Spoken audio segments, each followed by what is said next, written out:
why you are saying like that? I did sorry. Why I did a mistake?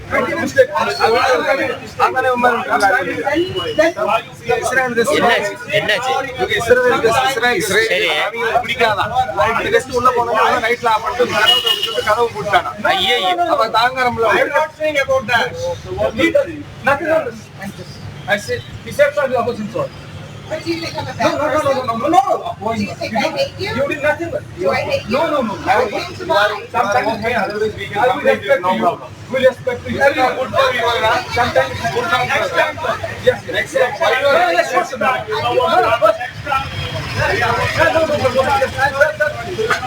I agree with you. Yes. Yes. No, now we said it. Yes, of course, that is not going to be normal. No. Yes. Nothing. Yes, I agree with you. I came here. No, not 100% should 200%. Nothing happened. Don't worry. നമസ്തേ, ജനൻ ഡിബേറ്റിലേക്ക് സ്വാഗതം. Thekkady കാണാനെത്തിയ Israel ദമ്പതികളെ കടയുടമ അപമാനിച്ചിറക്കി വിട്ടു. ഒരു പ്രാദേശിക വാർത്താക്കോളത്തിൽ ഒതുങ്ങി നിൽക്കാമായിരുന്ന ഈ സംഭവം രാജ്യ അതിർത്തികൾ ഭേദിച്ച് അന്താരാഷ്ട്ര തലത്തിൽ ചർച്ച ചെയ്യപ്പെടുകയാണ്. ഇസ്രായേൽ പലസ്തീൻ സംഘർഷത്തിന്റെ ഒരു പശ്ചാത്തലമുണ്ട് ഇവിടെ. ഭാരതം സന്ദർശിക്കാനെത്തിയ 2 ഇസ്രായേലുകാർ കേരളത്തിൽ 2 കശ്മീരി യുവാക്കളാൽ അപമാനിക്കപ്പെട്ടിരിക്കുകയാണ്. ഈ സംഭവം ഏതാണ്ട് ഒതുക്കി തീർക്കപ്പെട്ട അവസ്ഥയിലാണ് ഇപ്പോൾ. കാശ്മീരി യുവാക്കൾ നടത്തുന്ന കട അടച്ചു പൂട്ടിയതുകൊണ്ട് മാത്രം ഈ പ്രശ്നത്തിന് പരിഹാരമാകുമോ? നയതന്ത്ര തലത്തിൽ ഭാരതത്തിന് ദുഷ്പേരുണ്ടാക്കിയ ഈ സംഭവത്തിൽ കൃത്യമായ നടപടികൾ ഉണ്ടാകേണ്ടതല്ലേ? ജനൻ ഡിബേറ്റ് ഈ വിഷയം ചർച്ച ചെയ്യുമ്പോൾ അതിഥികളായി പങ്കെടുക്കുന്നത് ബിജെപിയുടെ പ്രതിനിധി അഡ്വക്കേറ്റ് ഷോൺ ജോർജ്, കാസ പ്രതിനിധി കെവിൻ പീറ്റർ, മുസ്ലിം ലീഗ് പ്രതിനിധി CVM വാണിമേൽ, ഇടത് നിരീക്ഷകൻ അഡ്വക്കേറ്റ് ബലദേവ് സച്ചിദാനന്ദൻ, വ്യാപാരി വ്യവസായി ഏകോപന സമിതി കുമളി യൂണിറ്റ് പ്രസിഡന്റ് മജോ കാര്യമുട്ടം എന്നിവരാണ്. ആദ്യം പ്രാദേശികമായി അവിടെ നടന്ന ആ സംഭവത്തിന്റെ ദൃശ്യങ്ങളാണ് നമ്മൾ കണ്ടത്. ഇപ്പോൾ പ്രാദേശികമായി തന്നെ അവിടെ നിന്ന് വിവരങ്ങൾ എടുക്കുകയാണെങ്കിൽ വ്യാപാരി വ്യവസായി ഏകോപന സമിതി കുമളി യൂണിറ്റ് പ്രസിഡന്റ് മജോ കാര്യമുട്ടം നമ്മോടൊപ്പം ഈ ചർച്ചയിൽ അതിഥിയായി എത്തിയിട്ടുണ്ട്. ശ്രീ മജോ കാര്യമുട്ടം, അന്താരാഷ്ട്ര തലത്തിൽ വരെ ചർച്ച ചെയ്യപ്പെടുന്ന ഒരു സംഭവമാണ് ഇപ്പോൾ കുമളിയിൽ ഉണ്ടായിരിക്കുന്നത്. താങ്കൾ അതിൻ്റെ തുടക്കം മുതൽ ഇതുവരെയുള്ള എല്ലാ കാര്യങ്ങളും അറിയാവുന്ന ആളാണ്. എന്താണ് അവിടെ സംഭവിച്ചത്? പ്രേക്ഷകരുടെ അറിവിലേക്ക്. കഴിഞ്ഞ ദിവസം വൈകുന്നേരം ആ സ്ഥാപനത്തിൽ പർച്ചേസിംഗ് നടത്താൻ വന്ന 2 ഇസ്രായേലികൾ, ഒരു ലേഡിയും ഹസ്ബൻഡും പർച്ചേസിംഗ് നടത്തിക്കൊണ്ടിരുന്നപ്പം ഉണ്ടായ ഒരു സംഭവ വികാസമാണത്. തുടക്കത്തിൽ തന്നെ ഞാനൊരു തിരുത്തൽ നടത്തട്ടെ. അതിൽ 2 കാശ്മീരികൾ വിഷയങ്ങൾ ഉണ്ടാക്കി എന്ന് പറയുന്നത് തെറ്റാണ്. അതിൽ ഒരു കാശ്മീരി ആയ ഒരു യുവാവാണ് അവരോട് ഇത്തരത്തിൽ മോശമായി പെരുമാറിയത്. അതായത് ഹയാസ് അഹമ്മദ് റാത്തർ എന്ന് പറയുന്ന കാശ്മീരി വ്യാപാരിയും സുഹൃത്തും. അതെ, ഓക്കെ. അപ്പോ രണ്ടാമതുണ്ടായിരുന്ന കാശ്മീരി അദ്ദേഹത്തിന്റെ ജ്യേഷ്ഠനാണ്. അദ്ദേഹം അത് സൗമ്യമായി പെരുമാറുകയും ആ വിഷയം രമ്യമായി തന്നെ ക്ഷമാപണത്തോട് അവസാനിപ്പിക്കാൻ ശ്രമിക്കുകയാണ് ഉണ്ടായത്. അപ്പൊ അതിനുശേഷം ഈ ഗസ്റ്റ്, ഇസ്രായേലികളായ ഗസ്റ്റ് പുറത്തേക്ക് എത്തി. അവര് ഡ്രൈവറോടും അതോടൊപ്പം തന്നെ സമീപ പ്രദേശത്തുള്ള വ്യാപാരികൾ പറഞ്ഞ് അവരും കൂടി ആ വിഷയത്തിൽ അങ്ങനെ ഒരു ഇടപെടൽ നടത്തുകയാണ് ആദ്യം ഉണ്ടായത്. ഇപ്പോൾ കാസ പ്രതിനിധി കെവിൻ പീറ്ററിലേക്ക് പോകുകയാണ്. Shri Kevin Peter, incredible crafts എന്ന് പറയുന്ന കുമളിയിലെ ഒരു സ്ഥാപനം, ഡോവർ വാൾഫർ എന്ന് പറയുന്ന ഇസ്രായേലി വനിത അവിടെ വസ്ത്രം വാങ്ങാൻ എത്തുകയാണ്. അവർ മകളെ വിളിച്ചുകൊണ്ട് ഹീബ്രു ഭാഷയിൽ സംസാരിക്കുകയാണ്. ഇതാണ് പ്രകോപനത്തിനിടയാക്കിയത്. ഈ കശ്മീരി വ്യാപാരിയുടെ പ്രകോപനത്തിനിടയാക്കിയത് ഹീബ്രു ഭാഷയിൽ സംസാരിച്ചതാണ്. കശ്മീരി വ്യാപാരി ചോദിക്കുകയാണ്, നിങ്ങൾ എവിടെ നിന്നാണ് വരുന്നത്? ഇസ്രായേലിൽ നിന്നാണ് എന്ന് വാൾഫർ മറുപടി പറയുകയാണ്. അപ്പോൾ ഇസ്രായേലി ആയതുകൊണ്ട് ഈ കടയിൽ നിന്നും നിങ്ങൾക്ക് സാധനങ്ങൾ നൽകില്ല. ഒരു തരത്തിൽ ഒരാളുടെ പൗരത്വം പരിഗണിച്ചുകൊണ്ട് ഒരു കച്ചവടക്കാരൻ പെരുമാറുന്ന രീതി, ഇതിനെ നിഷ്കളങ്കമായി നമുക്ക് അങ്ങനെ അങ്ങ് തള്ളിക്കളയാൻ കഴിയുമോ? ഇപ്പോൾ വ്യാപാരി വ്യവസായി ഏകോപന സമിതിയുടെ ഭാരവാഹി പറഞ്ഞതുപോലെ അത് രമ്യമായി പരിഹരിക്കപ്പെട്ടു എന്ന് പറയുന്നു. അങ്ങനെ രമ്യമായി പരിഹരിക്കപ്പെടാൻ പറ്റുന്ന ഒരു വിഷയമാണോ? ഇതിന്റെ മറ്റു മാനങ്ങൾ എന്തെല്ലാമാണ്? ശരിക്കും വ്യാപാരി വ്യവസായി ഏകോപന സമിതിയുടെ പ്രസിഡന്റ് പറഞ്ഞു അത് രമ്യമായി പരിഹരിക്കപ്പെട്ടു. എന്താണ് പരിഹരിക്കപ്പെട്ടത്? അവിടെ നിന്നും അദ്ദേഹം വർക്കലയിലേക്കോ കോവളത്തേക്കോ അല്ലെങ്കിൽ ഫോർട്ട് കൊച്ചിയിലേക്കോ മാറിയെന്ന് പറഞ്ഞാലും ആളുടെ സ്ഥലം മാറിയെന്നല്ലേ ഉള്ളൂ, ആളുടെ സ്വഭാവം മാറുന്നല്ലോ. എന്തുകൊണ്ടാണ് ഇങ്ങനെ സംഭവിച്ചതെന്ന് നമ്മൾ നോക്കണം. കാരണം കശ്മീരിലേക്ക് സഞ്ചാരികൾ ഒഴുകുകയാണ്.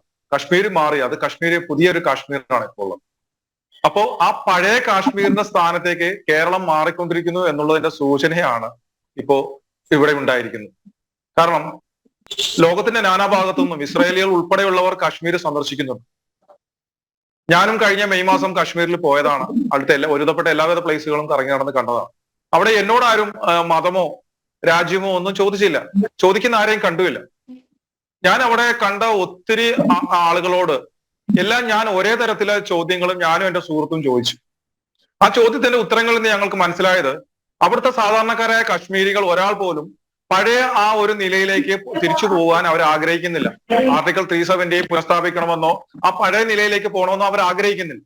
അതായത് അവിടെ ഞാനൊരാൾ ഒറ്റയ്ക്ക് അവിടെ ചെന്ന് റെയിൽവേ സ്റ്റേഷനിൽ നിന്ന് ഇറങ്ങി കാറിൽ കയറുന്നത് മുതൽ തിരിച്ച് ഞാൻ എന്റെ എല്ലാ സ്ഥലങ്ങളും കണ്ട് തിരിച്ച് പോരുന്നത് വരെയുള്ള എന്റെ കയ്യിൽ നിന്ന് ഡയറക്റ്റ് ആയി ഏകദേശം ഒരു 30 പേർക്ക് എന്റെ കയ്യിലെ പണം എത്തുന്നുണ്ട്.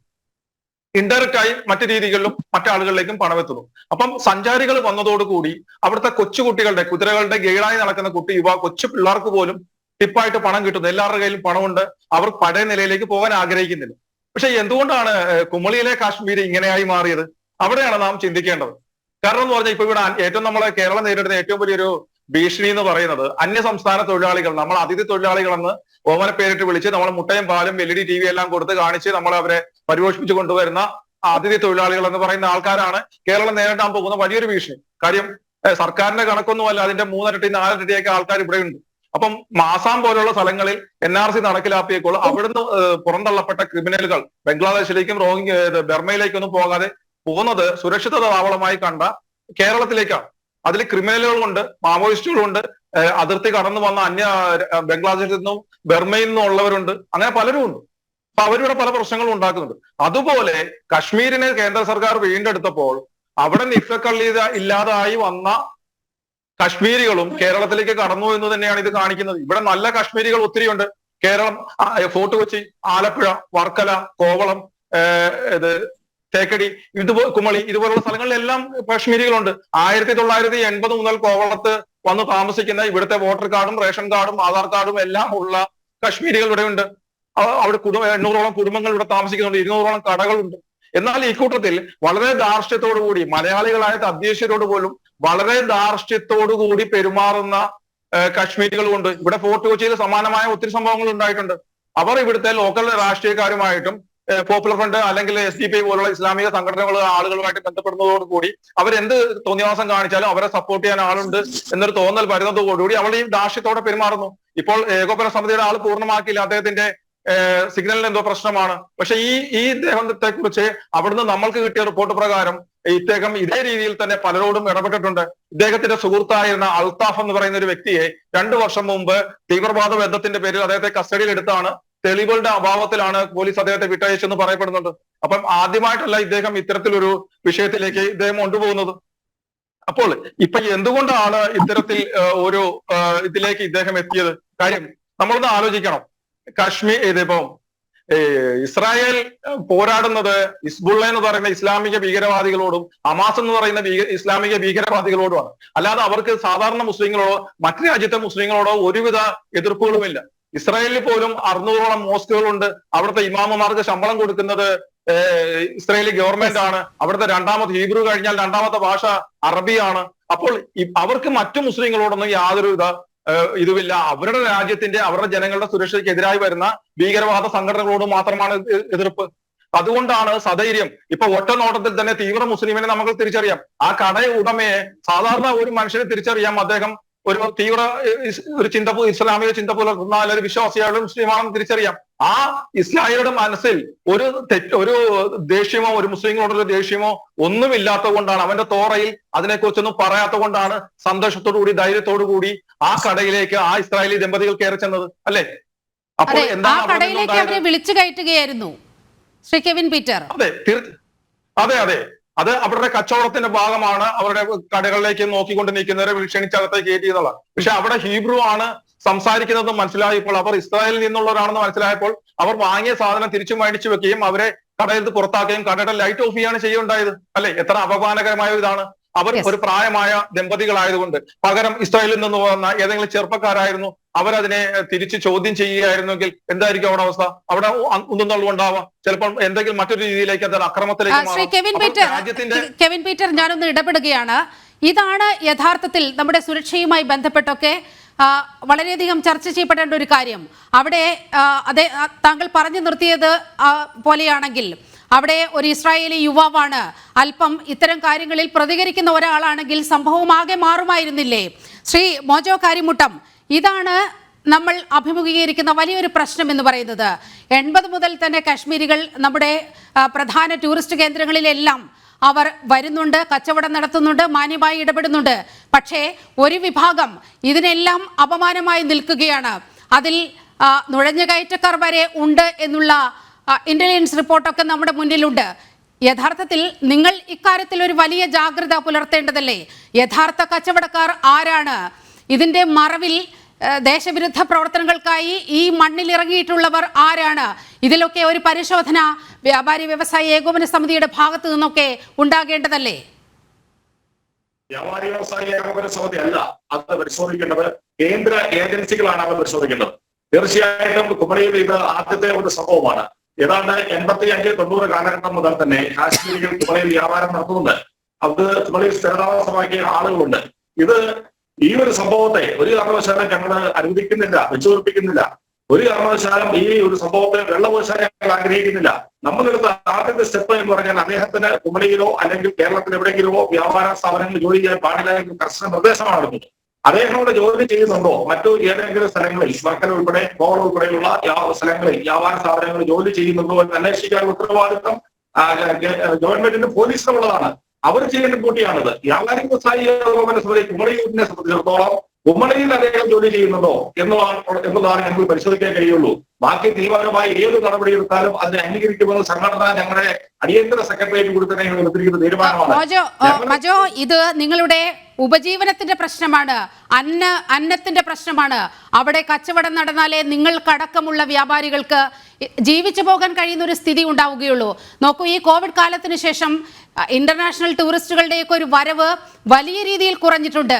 പക്ഷേ അപ്പോഴും കേരളത്തോടുള്ള വലിയ സ്നേഹം, ഈ ദൈവത്തിന്റെ സ്വന്തം നാട്ടിലേക്ക് വരാനുള്ള ഒരു ആഗ്രഹം പലപ്പോഴും ഈ വിദേശ ടൂറിസ്റ്റുകൾ വച്ചു പുലർത്തുന്നുണ്ട്. അതിന്റെ ഭാഗമായിട്ടാണല്ലോ വരുന്നത്. പക്ഷേ അന്താരാഷ്ട്ര തലത്തിൽ ഇങ്ങനെ കുമളിയിലെ ഒരു സംഭവം ഒരു പ്രദേശത്ത് മാത്രം ഉണ്ടായി എന്നതിൽ ഒതുക്കി നിർത്താൻ നമുക്ക് പറ്റില്ല. ഈ വ്യാപാരി സമൂഹത്തെ മുഴുവൻ ബാധിക്കുന്ന വിഷയമാണ്. അതുകൊണ്ട് തന്നെ പോലീസോ ഇന്റലിജൻസ് ഏജൻസികളോ അത്തരത്തിൽ കേന്ദ്ര സർക്കാർ ഏജൻസികളോ ഒക്കെ ഇടപെടുന്നത് സ്വാഭാവികമായും അവർ ഇടപെടും. അത്തരത്തിൽ ഇടപെടൽ ഉണ്ടായിട്ടുണ്ടെന്നാണ് മനസ്സിലാക്കാൻ കഴിയുന്നത്. കേന്ദ്ര ഏജൻസികൾ അടക്കം ഇക്കാര്യത്തിൽ അന്വേഷണം ആരംഭിച്ചു എന്നാണ് മനസ്സിലാക്കുന്നത്. പക്ഷേ നിങ്ങളുടെ ഭാഗത്തു നിന്നൊരു ജാഗ്രത അത് ഉറപ്പാക്കേണ്ടതല്ലേ? കുമളിയിൽ മാത്രം ഉള്ള കാര്യമല്ല ഞാൻ പരാമർശിച്ചു പോകുന്നത്. തീർച്ചയായിട്ടും ഈ വിഷയത്തിൽ വ്യാപാരി വ്യവസായി ഏകോപന സമിതിയുടെ സംസ്ഥാന പ്രസിഡന്റ് തന്നെ ഈ വിഷയത്തിൽ ഇടപെട്ടിട്ടുണ്ട്. സംഘടന ഇവിടെ എത്തുന്ന വിനോദസഞ്ചാരികൾക്ക് വേണ്ട സുരക്ഷിതം നൽകാൻ ബാധ്യസ്ഥരാണ്. തേക്കടി ഉൾപ്പെടെ അല്ലെങ്കിൽ മറ്റ് മൂന്നാർ ഉൾപ്പെടെ കോവളം ഉൾപ്പെടെ മറ്റുള്ള സ്ഥലങ്ങളിലെ ടൂറിസം ഡെസ്റ്റിനേഷൻ സെന്ററുകളിൽ എത്തുന്ന ടൂറിസ്റ്റുകൾക്ക് മതിയായ സംരക്ഷണം നൽകാൻ ബാധ്യസ്ഥത തന്നെയാണ്. തീർച്ചയായിട്ടും ആ ഉത്തരവാദിത്തം 100% ഞങ്ങൾ നിറവേറ്റുന്നതിന് ചെയ്യും, യാതൊരു സംശയവുമില്ല. കാര്യം ഞാൻ അങ്ങയിലേക്ക് വരാം. ഇപ്പോൾ ശ്രീ കെവിൻ പീറ്ററിലേക്ക് ഒരിക്കൽ കൂടി പോവുകയാണ്. ശ്രീ കെവിൻ പീറ്റർ, ഇത്തരത്തിൽ ജൂത വംശജർക്കെതിരെ കേരളത്തിൽ ഇത്തരത്തിലൊരു അപമാനം നേരിടുന്നത് ഇത് ആദ്യത്തെ സംഭവമല്ല. ഒക്ടോബർ 7 ഇസ്രായേലിലേക്കുള്ള പലസ്തീന്റെ ഹമാസിന്റെ ആക്രമണത്തിന് ശേഷം നമ്മൾ കൊച്ചിയിൽ കണ്ടതാണ് ഒരു സംഭവം. ഓസ്ട്രിയൻ പൗരയായ ഒരു ജൂത വംശജയെ അങ്ങേയറ്റം അപമാനിക്കുന്ന ഒരു സ്ഥിതി ഉണ്ടായി. അവർ വളരെ കൃത്യമായി ടൂറിസം ഡിപ്പാർട്ട്മെന്റിനോട് ആവശ്യപ്പെട്ടു, ഇങ്ങനെ ഈ പലസ്തീൻ ഐക്യദാർഢ്യ ബാനർ ഇവിടെ ഉയർത്തിയിരിക്കുകയാണ്. ഊരും പേരുമില്ലാത്ത ഒരു ബാനറാണ് ഇത്. നാടിന് തന്നെ അപമാനമാണ്, ടൂറിസം ഡിപ്പാർട്ട്മെന്റിനെ തന്നെ അപമാനമാണ്. അതുകൊണ്ട് നിങ്ങൾ ഇത് അവിടെ നിന്നൊന്ന് എടുത്തു മാറ്റാൻ ഏതെങ്കിലും വിധത്തിലുള്ള ഒരു ഇടപെടൽ നിങ്ങളുടെ ഭാഗത്തു നിന്ന് ഉണ്ടാകണമെന്ന് അവർ ആവശ്യപ്പെട്ടു. പക്ഷേ സർക്കാരിന്റെ ഭാഗത്ത് നിന്ന്, ടൂറിസം ഡിപ്പാർട്ട്മെന്റിന്റെ ഭാഗത്ത് നിന്ന് അങ്ങനെ ഒരു നീക്കം ഉണ്ടായില്ല. അവർ ഒരു ദിവസം ആ പോസ്റ്റർ കീറിക്കളയുന്നൊരു സംഭവം ഉണ്ടായി. പിന്നീട് അതിനുശേഷം ഉണ്ടായ സംഭവങ്ങൾ നമുക്കറിയാം. ഒരു അന്താരാഷ്ട്ര കൊടും കുറ്റവാളിയെ കണക്കാക്കുന്നത് പോലെയാണ് നമ്മുടെ അതിഥിയെ ഇവിടുത്തെ പോലീസ് ട്രീറ്റ് ചെയ്യുന്ന ഒരു അവസ്ഥയുണ്ടായത്. അതൊക്കെ അങ്ങയുടെ മനസ്സിലുണ്ടാകും എന്നാണ് മനസ്സിലാകുന്നത്. അതോടൊപ്പം തന്നെയാണ് ഈ സംഭവത്തെയും ചേർത്ത് വായിക്കേണ്ടത്. ശ്രീ കെവിൻ പീറ്റർ. തീർച്ചയായിട്ടും. കാര്യം എന്ന് വെച്ച് കഴിഞ്ഞാൽ ഇപ്പോ ഇവിടെ കുമളിയിൽ ആ വിഷയം ഉണ്ടാക്കിയ കാശ്മീരി ഇന്നുവരെ യഹൂദരെ കണ്ടിട്ടുണ്ടോ? ഇല്ല. കശ്മീരികൾക്ക് എന്തെങ്കിലും പ്രശ്നങ്ങൾ യഹൂദർ സൃഷ്ടിച്ചിട്ടുണ്ടോ? ഇല്ല. പക്ഷെ എന്തുകൊണ്ടാണ് ആ കാശ്മീരി യുവാവിന് യഹൂദരോട്, ഇസ്രായേലികളോട് ഈ വിരോധം ഉണ്ടായത്? ഒന്ന് മാത്രമേ ഉള്ളൂ, അവരുടെ മതം. അപ്പൊ ഇത്തരം അമിത മത ചിന്താഗതി പുലർത്തുന്നവരെ, ഇത്ര തീവ്ര ചിന്താഗതി പുലർത്തുന്നവരെ നിലയ്ക്ക് നിർത്തുവാൻ ആ ഓരോ സ്ഥലത്തെയും സമൂഹങ്ങൾ തയ്യാറാവണം. അവർക്ക് ഒരു കാരണവശാലും ലോക്കൽ സപ്പോർട്ട് കൊടുക്കുവാൻ ഇവിടുത്തെ ഇസ്ലാമിക സംഘടനകളായാലും മറ്റ് രാഷ്ട്രീയ പ്രസ്ഥാനങ്ങളായാലും, അത് വ്യാപാരി വ്യവസായ ഏകോപന സമിതി ആയാലും വ്യാപാരി വ്യവസായ സമിതി ആയാലും അതിന് തയ്യാറാവരുത്. അതുപോലെ തന്നെ നിലവിലുള്ള അവിടെ 50ഓളം, കൊറോണയ്ക്ക് ശേഷം 50ഓളം കടകൾ ഇപ്പോൾ നിലവിൽ ഉണ്ടെന്നാണ് അറിയുന്നത്. ആ കടകളിൽ കശ്മീരികളോടായാലും മറ്റ് ഉത്തരേന്ത്യയിൽ നിന്ന് വന്ന് കച്ചവടം നടത്തുന്നവരോടായാലും നിങ്ങൾ കൃത്യമായ രീതിയിൽ കാര്യങ്ങൾ ധരിപ്പിക്കാൻ ശ്രമിക്കണം. ഇല്ലായെങ്കിൽ ഇതുപോലുള്ള വിഷയങ്ങൾ ഇനിയും ഉണ്ടാവും. കാരണം എന്ന് പറയുന്നത് നേരത്തെ പറഞ്ഞുവല്ലോ, തോപ്പുംപടിയിൽ അവരുടെ ഒക്ടോബർ 7-ാം തീയതി ഉറങ്ങിക്കിടന്നവരും നടന്നുപോയവരും ഡാൻസ് ചെയ്തുകൊണ്ടിരുന്നവരും പ്രസവിച്ച കുഞ്ഞുമായിട്ട് കിടന്നവരെ എല്ലാം നിഷ്കരണം കൊന്ന ഇസ്ലാമിക ഭീകരവാദ സംഘടനയായ ഹമാസിന് വേണ്ടി ബാനർ വിചാരിച്ചപ്പോൾ രാജ്യസ്നേഹമുള്ളവർ, സ്വന്തം സഹോദരങ്ങളോട് സ്നേഹമുള്ളവരായ ആ യുവതികൾക്ക് പ്രതികരിക്കണം തോന്നി. അതിന്റെ പേരിൽ എന്താണ് അവിടെ സംഭവിച്ചത്? അവരെ വളഞ്ഞു വെച്ച് വിചാരണക്കിടയാക്കി. ഇവിടുത്തെ എല്ലാ മാധ്യമങ്ങളും ആ വിഷയം ചർച്ചയ്ക്കെടുത്തു. ഇന്ന് എത്ര മാധ്യമങ്ങൾ ഈ വിഷയം ഇവിടെയുണ്ട്? ജനൻ ടി വി അല്ലാതെ വേറെ ഏത് മാധ്യമമാണ് ഈ വിഷയം ചർച്ചയ്ക്കെടുത്തിരിക്കുന്നത്? അതുപോലെ തന്നെ തോപ്പുംപടി പോലീസ് സ്റ്റേഷനകത്ത് സ്ത്രീകൾ ഉൾപ്പെടെയുള്ള ഇവിടുത്തെ ഇസ്ലാമിക സംഘടനകളുടെ പ്രവർത്തകർ അകത്ത് കയറി മുദ്രാവാക്യം വിളിച്ചു അതിന്റെ തിണ്ണയിൽ കുത്തിയിരുന്ന് ഭീകരാന്തരീക്ഷം സൃഷ്ടിച്ചിട്ടാണ് ആ സ്ത്രീകൾക്കെതിരെ കേസെടുപ്പിച്ചത്. അവരെ അറസ്റ്റ് ചെയ്ത് അവരെ 3-4 ദിവസത്തോളം അവർക്ക് റിസോർട്ടിൽ നിന്നും പുറത്തിറങ്ങാൻ, ഹോം സ്റ്റേയിൽ നിന്ന് പുറത്തിറങ്ങാൻ സാധിക്കാത്തതിൽ അവർക്ക് അതിനകത്ത് ഇരുത്തേണ്ടി വന്നു. ഇപ്പോഴിതാ മറ്റൊരു സംഭവം ഉണ്ടായിരിക്കുന്നു. ഇവിടെ ഈ കേരളത്തിൽ എല്ലാവിധ ബിസിനസ്സുകളും ഇവിടുത്തെ രാഷ്ട്രീയ കോമരങ്ങളെല്ലാം കൂടെ നശിപ്പിച്ച് നാറാണക്കല്ലാക്കിയിട്ടിരിക്കുകയാണ്. അവശേഷിക്കുന്ന വരുമാന മാർഗങ്ങളിൽ ഒന്നാണ് ഈ പറയുന്ന ടൂറിസം. ഇനി അതും കൂടെ മതഭ്രാന്തിന്റെ പേരിൽ ഇല്ലാതാക്കുക എന്ന് പറയുന്നതിന് ഒരു കാരണവശാലും അനുവദിച്ചു കൊടുക്കാൻ പാടില്ല. അതുകൊണ്ട് തന്നെ ഇത്തരം ആൾക്കാരുടെ കുറിച്ചുള്ള വിശദമായ വിവരങ്ങൾ ഇതുപോലുള്ള വ്യാപാരി വ്യവസായികളുടെ സംഘടനകൾ ഉൾപ്പെടെ നിരീക്ഷിക്കുകയും, അല്ലാതെ എല്ലാം ഇന്റലിജൻസിന് മാത്രം നിങ്ങൾ വിട്ടുകൊടുക്കല്ലേ. ഇന്റലിജൻസിന് എല്ലാ ദിവസവും രാവിലെ അവിടെ വന്ന് കസേരയിട്ടിരിക്കാൻ പറ്റില്ലല്ലോ. പക്ഷെ നിങ്ങൾ ലോക്കലി ഉള്ളവരല്ലേ, നിങ്ങൾ ഒരു കാരണവശാലും അവരുടെ ഇത്തരം പ്രവർത്തികൾക്ക് സപ്പോർട്ട് കൊടുക്കരുത്. സപ്പോർട്ട് കൊടുക്കുന്നവർ ആരാണെന്നുള്ളത് അവരെ ഒറ്റപ്പെടുത്താൻ നിങ്ങൾ ശ്രമിക്കണം, അവരെ ബോധവൽക്കരിക്കാൻ ശ്രമിക്കണം. അല്ലാതെ ഈ വിഷയത്തില് മറ്റൊരു രീതിയിലേക്ക് പോകാതെ എന്തുകൊണ്ടാണ് അയാൾക്ക് അങ്ങനെ പെരുമാറേണ്ടി വന്നത് എന്നുള്ള കാരണം, യഥാർത്ഥ കാരണം, അവിടെ മതം മാത്രമാണ് പ്രശ്നം. അല്ലാതെ ഒരു യഹൂദനും കശ്മീരിയെ ഒന്നും ചെയ്തിട്ടില്ല. ഇവിടെ തോപ്പുംപടിയിലെ ആ ഹമാസിന് വേണ്ടി പോസ്റ്റർ ഒട്ടിച്ചത് ആരെങ്കിലും ഇസ്രായേലുകൾ ചെയ്തിട്ടുണ്ടോ? എന്തെങ്കിലും ചെയ്തിട്ടുണ്ടോ? ഇല്ല. ആ പറയുന്ന തോപ്പുംപടിയിലും മട്ടാഞ്ചേരിയിലും ഇസ്രായേലികളുടെ പല ചരിത്ര അവശേഷിപ്പുകളും കാണാം. അവിടെ വൈദ്യുതി കൊണ്ടുവന്നത് പോലും ഒരു ഇസ്രായേലി ആയിരുന്നു, അല്ലേ? അതെ, ശ്രീ കെവിൻ പീറ്റർ, മതം മാത്രമാണ് ഈ വിഷയത്തിൽ പ്രശ്നമാകുന്നത്. ഇടതുപക്ഷ നിരീക്ഷകൻ അഡ്വക്കേറ്റ് ബലദേവ് സച്ചിദാനന്ദൻ കൂടി നമ്മോടൊപ്പം ചേരുകയാണ്. ശ്രീ ബലദേവ്, കേരളത്തെ സംബന്ധിച്ച് അങ്ങേയറ്റം ആശങ്കയുയർത്തുന്ന ഒരു വാർത്തയാണ് പുറത്തു വന്നത്. ഈ വാർത്ത വലിയ രീതിയിലൊന്നും പ്രചരിക്കപ്പെട്ട ഒരു സാഹചര്യമില്ല. അതുകൊണ്ടാണ് നമ്മൾ ഈ ചർച്ചയുടെ തുടക്കത്തിൽ അവിടെ നടന്ന സംഭവങ്ങൾ വളരെ കൃത്യമായി അവിടുത്തെ ദൃശ്യങ്ങൾ നമ്മൾ കാണിച്ചുകൊണ്ട് ഈ ചർച്ച തുടങ്ങിയത്. ഈ വിഷയത്തിൽ എന്താണ് ഇടതുപക്ഷത്തിന്റെ നിലപാട്? ഇടതുപക്ഷത്തിന് ഇങ്ങനെയുള്ള കാര്യങ്ങളിൽ ഒറ്റ നിലപാടേ അതിഥി ദേവോ ഭവ. നമ്മുടെ ഭാരതത്തിൽ പുറത്തുനിന്ന് ആര് വന്നാൽ പോലും, അത് നമ്മുടെ ശത്രു രാജ്യത്തു നിന്നായാൽ പോലും, ഇവിടെ വരുന്നവരെ നമ്മൾ അതിഥിയായിട്ടാണ് കാണുന്നത്. അതിഥിയെ ദൈവമായിട്ട് കാണുന്ന ഒരു സംസ്കാരമാണ് നമുക്കുള്ളത്. ഒരു കാരണവശാലും ഇതിനോട് നമുക്ക് യോജിക്കാൻ പറ്റത്തില്ല. അത് എന്തിന്റെ പേരിലായിരുന്നു? അതിലൊക്കെ ഉപരിയായിട്ട് ഇസ്രായേൽ എന്ന് പറയുന്ന ഭാരതവുമായിട്ട് പണ്ട് മുതലേ വളരെ സൗഹൃദത്തിൽ പോകുന്ന ഒരു രാഷ്ട്രമാണ്. നമുക്ക് പലവിധ സഹായങ്ങളും ചെയ്യുന്ന, നമ്മളുമായിട്ട് നല്ല രീതിയിൽ വർഷങ്ങളായിട്ട് നെഹ്റുവിന്റെ കാലം മുതലേ സഹകരിച്ചു പോകുന്ന രാഷ്ട്രമാണ്. ഇപ്പോൾ ആ രാഷ്ട്രം മാത്രമല്ല, ഏത് രാജ്യം, പാകിസ്ഥാൻ നമ്മുടെ ശത്രു രാജ്യം എന്ന് വേണമെങ്കിൽ പറയാം. പക്ഷെ അവിടുന്ന് വരുന്ന ആളിനോട് പോലും അനാവശ്യമായിട്ട് നമ്മൾ ഒരിക്കലും പെരുമാറാൻ പാടില്ല. അങ്ങനെ അതിനെ പെരുമാറിയാൽ അതിനെ ശക്തമായിട്ട് എതിർക്കുകയും അതിനെ തോൽപ്പിക്കുകയും വേണം. അത് നമ്മൾ മൊത്തത്തിൽ, അതിനകത്ത് ജാതിയോ മതമോ യാതൊന്നും നോക്കാതെ ഹിന്ദു എന്നോ ക്രിസ്ത്യാനിന്നോ മുസ്ലിം എന്നോ വ്യത്യാസമില്ലാതെ ഇങ്ങനെയുള്ള നടപടികളെ ശക്തമായിട്ട് എതിർത്ത് തോൽപ്പിക്കണം. പിന്നെ എനിക്ക് തോന്നുന്നു ഇവിടെ വ്യാപാരി വ്യവസായയുടെ പ്രതിനിധികളൊക്കെ ഇവിടെ ഉണ്ട്. അപ്പൊ അദ്ദേഹം വ്യാപാരി വ്യവസായയിൽ അംഗമാണെങ്കിൽ അവർക്ക് അതിനുള്ള നടപടികളായിട്ട് പോകാം. പിന്നീട് ഗവൺമെന്റിനെ സംബന്ധിച്ച് കേസുകൾ വല്ലതും വരികയാണെങ്കിൽ ഗവൺമെന്റിന് ശക്തമായ നടപടികളായിട്ട് മുന്നോട്ട് പോകാം. എന്തു തന്നെ ആയിരുന്നാലും ഇത് അങ്ങേയറ്റം അപലപനീയമാണ്. ഒരിക്കലും നമുക്ക് അംഗീകരിക്കത്തക്കതല്ല. ഇത് പുറത്തോട്ട് നമ്മുടെ രാഷ്ട്രത്തെ മൊത്തത്തിൽ പേരുദോഷം ഉണ്ടാക്കുന്ന ഒരു സംഭവമാണ് ഇവിടെ അവരെ അങ്ങനെ തടഞ്ഞു നിർത്തിയെന്ന് പറഞ്ഞാൽ. എന്നിട്ട് മറ്റു രാജ്യങ്ങളിലൊക്കെ ഇസ്രായേലുകാർ പോകുന്നുണ്ടല്ലോ, അവർ ലോക ജനസംഖ്യ നമുക്കറിയാം. ഇത് തടഞ്ഞൊരു കാര്യം മനസ്സിലാക്കണം, ഇസ്രായേലിലെ ജനസംഖ്യ 95 ലക്ഷമേ ഉള്ളൂ. വലിയൊരു രാജ്യമെന്ന് പുറത്തേക്ക് പറയുന്നെങ്കിലും ജനസംഖ്യ 95 ലക്ഷം, അതിനകത്ത് 80 ലക്ഷത്തിൽ താഴെയാണ് ഇസ്രായേല്. അവിടെ ബാക്കിയുള്ള ജനങ്ങൾ മുസ്ലിങ്ങളും ക്രിസ്ത്യാനികളും ഒക്കെയാണ്. എല്ലാ മതസ്ഥരും അവിടെയുണ്ട്. ഇത് പലർക്കും ഇതറിയില്ല. ഇസ്രായേൽ മൊത്തം യഹൂദന്മാരാണെന്നാണ് വിചാരം. അവിടെ 78 ലക്ഷത്തിൽ ചില്ലാനുമാണ് യഹൂദന്മാരുള്ളത്. ബാക്കിയുള്ള ഏകദേശം ഒരു 20 ലക്ഷം 17 ലക്ഷം 95 ലക്ഷമാണ് അവിടെ മുസ്ലിം മതവിഭാഗമുണ്ട്, അവിടെ മോസ്കുകളുണ്ട്. അവിടെ ജീവിക്കുന്ന മുസ്ലിം മതവിഭാഗത്തിൽപ്പെട്ട ആളുകൾക്ക് യാതൊരു പ്രശ്നവുമില്ല എന്നതുകൂടി ഈ ചർച്ചയിൽ നമ്മൾ ചൂണ്ടിക്കാട്ടി പോകണം. അവിടെ ഇസ്രായേലുകാരും മുസ്ലിങ്ങളും ക്രിസ്ത്യാനിയും ഒക്കെ വളരെ സൗഹൃദത്തോടു കൂടിയാണ് അവിടെ ജീവിച്ചു പോകുന്നത്. അല്ല, പുറത്തുള്ള പലരുടെയും വിചാരം ഈ ഇസ്രായേൽ എന്ന് പറഞ്ഞാൽ മൊത്തം യഹൂദന്മാർ മാത്രമാണെന്നാണ്. അവിടെ മുസ്ലിങ്ങൾ വളരെ 2ാം സ്ഥാനം അവിടെ മുസ്ലിങ്ങളാണ്. ഏകദേശം ജനസംഖ്യയുടെ 8% മുസ്ലിങ്ങളാണ് അവിടെ. ഇന്ത്യയിൽ നമുക്കറിയാം 15%. പിന്നെ ക്രിസ്ത്യൻ വിഭാഗമുണ്ട്, മറ്റു പല മതങ്ങളും ഉണ്ട്. അവിടെ 10-20 ലക്ഷം ജനങ്ങളുണ്ട്. അപ്പൊ അവിടെ വളരെ സൗഹൃദത്തോടു കൂടിയാണ് കഴിയുന്നത്. പിന്നെ അവരുടെ രാജ്യത്തിന്റെ പരമാധികാരത്തെ ചോദ്യം ചെയ്യാൻ വരുമ്പോൾ അവർ ശക്തമായിട്ട് തീർക്കും. അത് നമ്മൾ തീർക്കത്തില്ലേ? അതിനകത്ത് നമ്മൾ ജാതിയും മതവും നോക്കാറില്ല. നമ്മുടെ രാജ്യത്തിന്റെ അതിർത്തി കടന്ന് നമ്മളിലേക്ക് കടന്നു വന്നാൽ നമ്മൾ അതിനെ ആക്രമിക്കാൻ തർക്കമൊന്നുമില്ല. അത് നമ്മൾ ഒരുമിച്ച് നിന്ന് തീർക്കണം. അപ്പൊ ഈ സംഭവം നമുക്ക് ഒരിക്കലും അംഗീകരിക്കാൻ പറ്റുന്നതല്ല. ഇതിനോട് ആരും ഇന്ത്യയിലെ ഒരു മനുഷ്യർ, അത് മുസ്ലിങ്ങൾ പോലും, ഇവിടെ മുസ്ലിമിന്റെ പ്രതിയൊക്കെ വന്നിട്ടുണ്ട്. എനിക്ക് തോന്നുന്നു ശക്തമായിട്ട് കേരളത്തിലെ മുസ്ലിങ്ങളായിരിക്കും അതിനെ എതിർക്കുന്നത്. കാര്യം എന്നും കേരളത്തിലെ മുസ്ലിങ്ങൾ, ഇന്ത്യ മൊത്തത്തിലല്ല, കേരളത്തിലെ മുസ്ലിങ്ങൾക്ക് ഒരു പ്രത്യേകതയുണ്ട്. ബാബറി മസ്ജിദ് പോലെയുള്ള സംഭവം ഉണ്ടായപ്പോൾ കേരളത്തിലാണ് ശരിയായിരുന്നത്. കാര്യം എന്താ, ഇവിടുത്തെ മുസ്ലിങ്ങൾ വളരെ ശക്തമായിട്ട് തന്നെ ഒരു കാരണവശാലും അതിന്റെ പേരിൽ ഇവിടുത്തെ ഹിന്ദു മുസ്ലിം സംഘർഷം ഉണ്ടാകാനും തീരുമാനമെടുത്ത മുസ്ലിങ്ങളാണ് നമ്മുടെ കേരളത്തിലുള്ള വിദ്യാഭ്യാസം. ശ്രീ ബലദേവ്, ഞാൻ ഒന്ന് ഇടപെട്ടുകൊള്ളട്ടെ.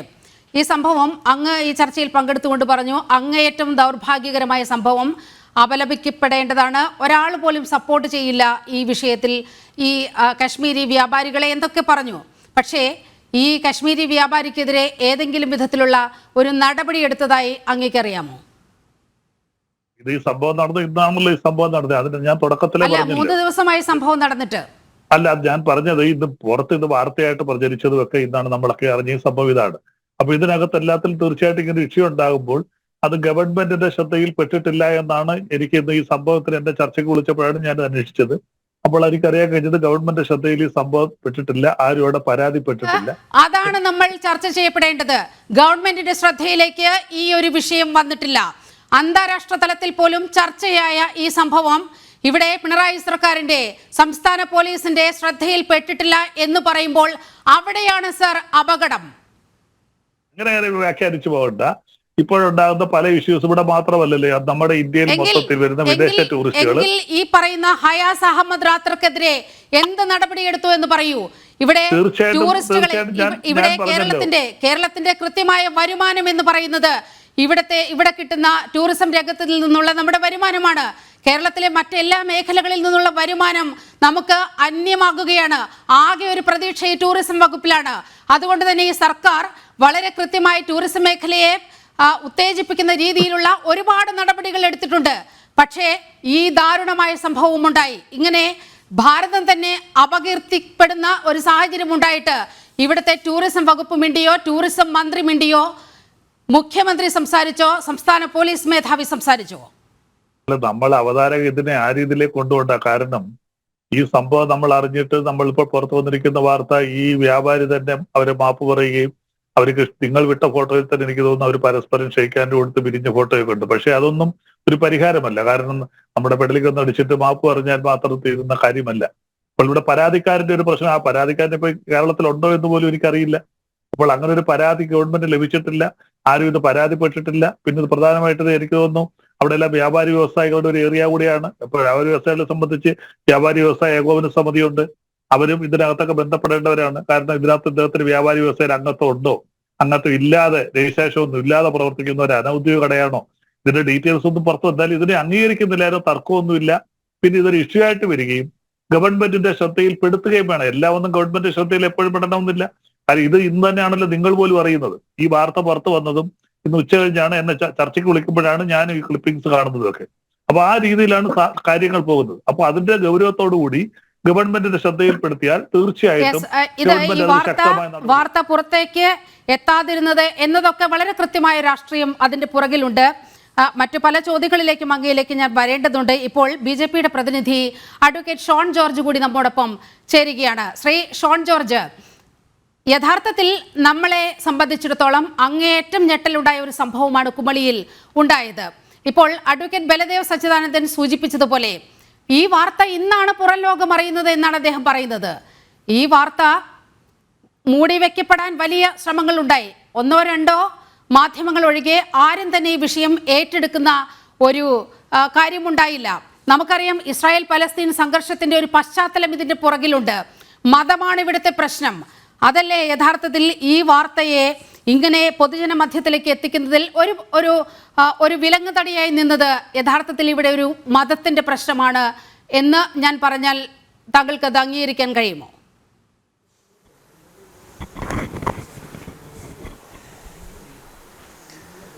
ഇത് നമ്മൾ വളരെ സൂക്ഷ്മമായി നിരീക്ഷിക്കുകയും അതീവ സൂക്ഷ്മമായി നമ്മൾ കൈകാര്യം ചെയ്യുകയും ചെയ്യേണ്ട ഒരു വിഷയമാണ്. ഇവിടെ നമ്മൾ പരിശോധിക്കേണ്ട ഏറ്റവും വലിയൊരു വിഷയം ഒരു ചെറുപ്പക്കാരൻ. ഇപ്പോൾ നമ്മൾ വിദേശ രാജ്യങ്ങളിൽ പോകുമ്പോൾ നമ്മൾ പാകിസ്ഥാനികളെ കാണും, അല്ലെങ്കിൽ നമ്മളൊക്കെ ശത്രുതയുള്ള, അല്ലെങ്കിൽ നമ്മൾ കുഞ്ഞിനെ മുതൽ നമ്മുടെ ശത്രു രാജ്യമെന്ന് കേട്ടിട്ടുള്ള ആളുകളെയൊക്കെ കാണുമ്പോൾ നമുക്ക് ഉള്ളുകൊണ്ട് ചിലപ്പോൾ അവരോട് ഇഷ്ടം ഉണ്ടാകില്ല. പക്ഷെ അവരോട് നമ്മൾ മോശമായി പെരുമാറുന്നൊരു സാഹചര്യം ഒരിക്കലും ഉണ്ടാകാറില്ല. നമ്മളിപ്പോൾ ദുബായിൽ പോയെന്നാൽ നമ്മൾ കാണുന്നതിൽ ഒരു 20% ആളുകളും പാകിസ്ഥാനികളാണ്. എന്ന് വെച്ചാൽ നമ്മൾ അവരോട് ദേഷ്യത്തോടെ നോക്കുകയോ പെരുമാറുകയോ ഒന്നുമില്ല. ചിലപ്പോൾ നമ്മൾ ഒരുമിച്ച് സംസാരിക്കുകയും എവിടെയാണെന്ന് ചോദിക്കുകയും വർത്തമാനം പറയുകയൊക്കെ ചെയ്യുന്ന സാഹചര്യം ഉണ്ടാവും.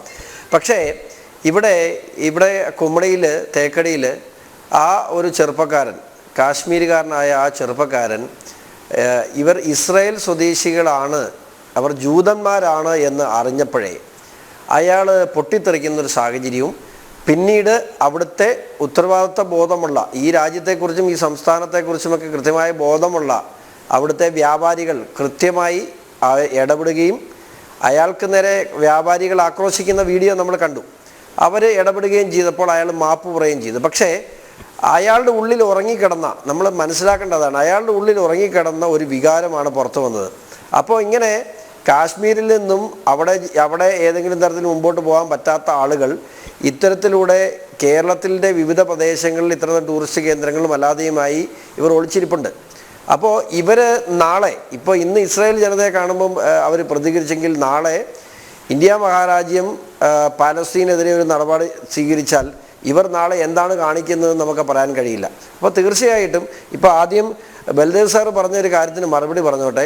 ഇത് ഇന്ന് പുറത്തു വന്നൊരു വിഷയമല്ല, ഇത് മിനിങ്ങാന്നാണ് ഈ വിഷയം. അതായത് ബുധനാഴ്ചയാണ് ഈ പ്രശ്നമുണ്ടാകുന്നത്. ഈ പ്രശ്നമുണ്ടായ അരമണിക്കൂറിനകം ഞാൻ ഈ വിഷയം അറിഞ്ഞതിന് ശേഷം ഞാൻ ആദ്യം വിളിച്ചത് കുമളി CI ആണ്.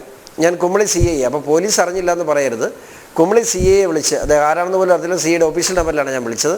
ഞാൻ ചോദിച്ചു എന്താണ് സംഭവം. അദ്ദേഹം എന്നോട് ഇന്നതാണ് കാര്യം, ഇന്ന പോലെ ഉണ്ടായി, അവിടെ വ്യാപാരികൾ പ്രതികരിച്ചു, അയാളെ കൊണ്ട് മാപ്പ് പറയിപ്പിച്ചു. പിന്നെ ഈ പാലസ്തീൻ ഇസ്രായേൽ സ്വദേശികളായ വ്യക്തികൾ, അവർ ജൂതന്മാരാണ്, അവർ പറഞ്ഞു അവർക്ക് പരാതി കൊടുക്കാൻ അവർ തയ്യാറല്ല. കാരണം അവർക്ക് അവരുടെ മുമ്പോട്ടുള്ള അവരുടെ യാത്രയ്ക്കും മറ്റു കാര്യങ്ങൾക്കൊക്കെ പിന്നീട് അത് തടസ്സമാകും. കാരണം അവരവിടുന്ന് അന്ന് രാത്രിയിൽ അവിടെ നിന്നും അവർ എറണാകുളത്തേക്ക് ഷിഫ്റ്റ് ചെയ്യുകയാണ്.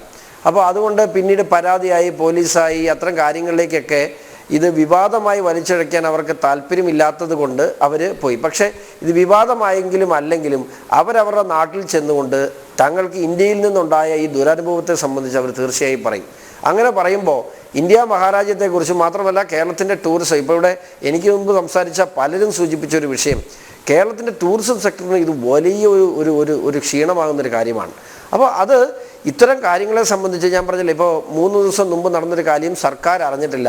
ഇത് പിണറായി വിജയന് അന്നെങ്കിൽ പിന്നെ ഇദ്ദേഹം രാജിവെച്ച് പുറത്തു പോകണം. കാരണം അദ്ദേഹത്തിൻ്റെ സ്പെഷ്യൽ ബ്രാഞ്ച് അതായത് പ്രത്യേകിച്ച് പറയേണ്ടത്, ഇതൊരു ഇന്ത്യയുടെ ഒരു ഫ്രണ്ട്ലി നേഷനാണ്. അങ്ങനെ അതിന് സെക്ഷൻ തന്നെ ഉണ്ട്, a war against A friendly nation. അപ്പോൾ അങ്ങനെ നമ്മുടെ ഒരു സൗഹൃദ രാജ്യവുമായി യുദ്ധം പ്രഖ്യാപിക്കുന്ന രീതിയിൽ അല്ലെങ്കിൽ അതിനോട് എതിർപ്പ് പ്രകടിപ്പിക്കുന്ന രീതിയിലുള്ള പെരുമാറ്റങ്ങൾ അതിനെ കേസെടുക്കാൻ തന്നെ നിയമത്തിൽ വകുപ്പുണ്ട്. അപ്പോൾ അത് ചെയ്തില്ല എന്ന് മാത്രമല്ല, അപ്പോൾ അവർ പരാതി തന്നില്ലെങ്കിൽ പോലും പോലീസ് ഈ വിഷയത്തിൽ സൊമോട്ടോ കേസെടുക്കേണ്ടതായിരുന്നു.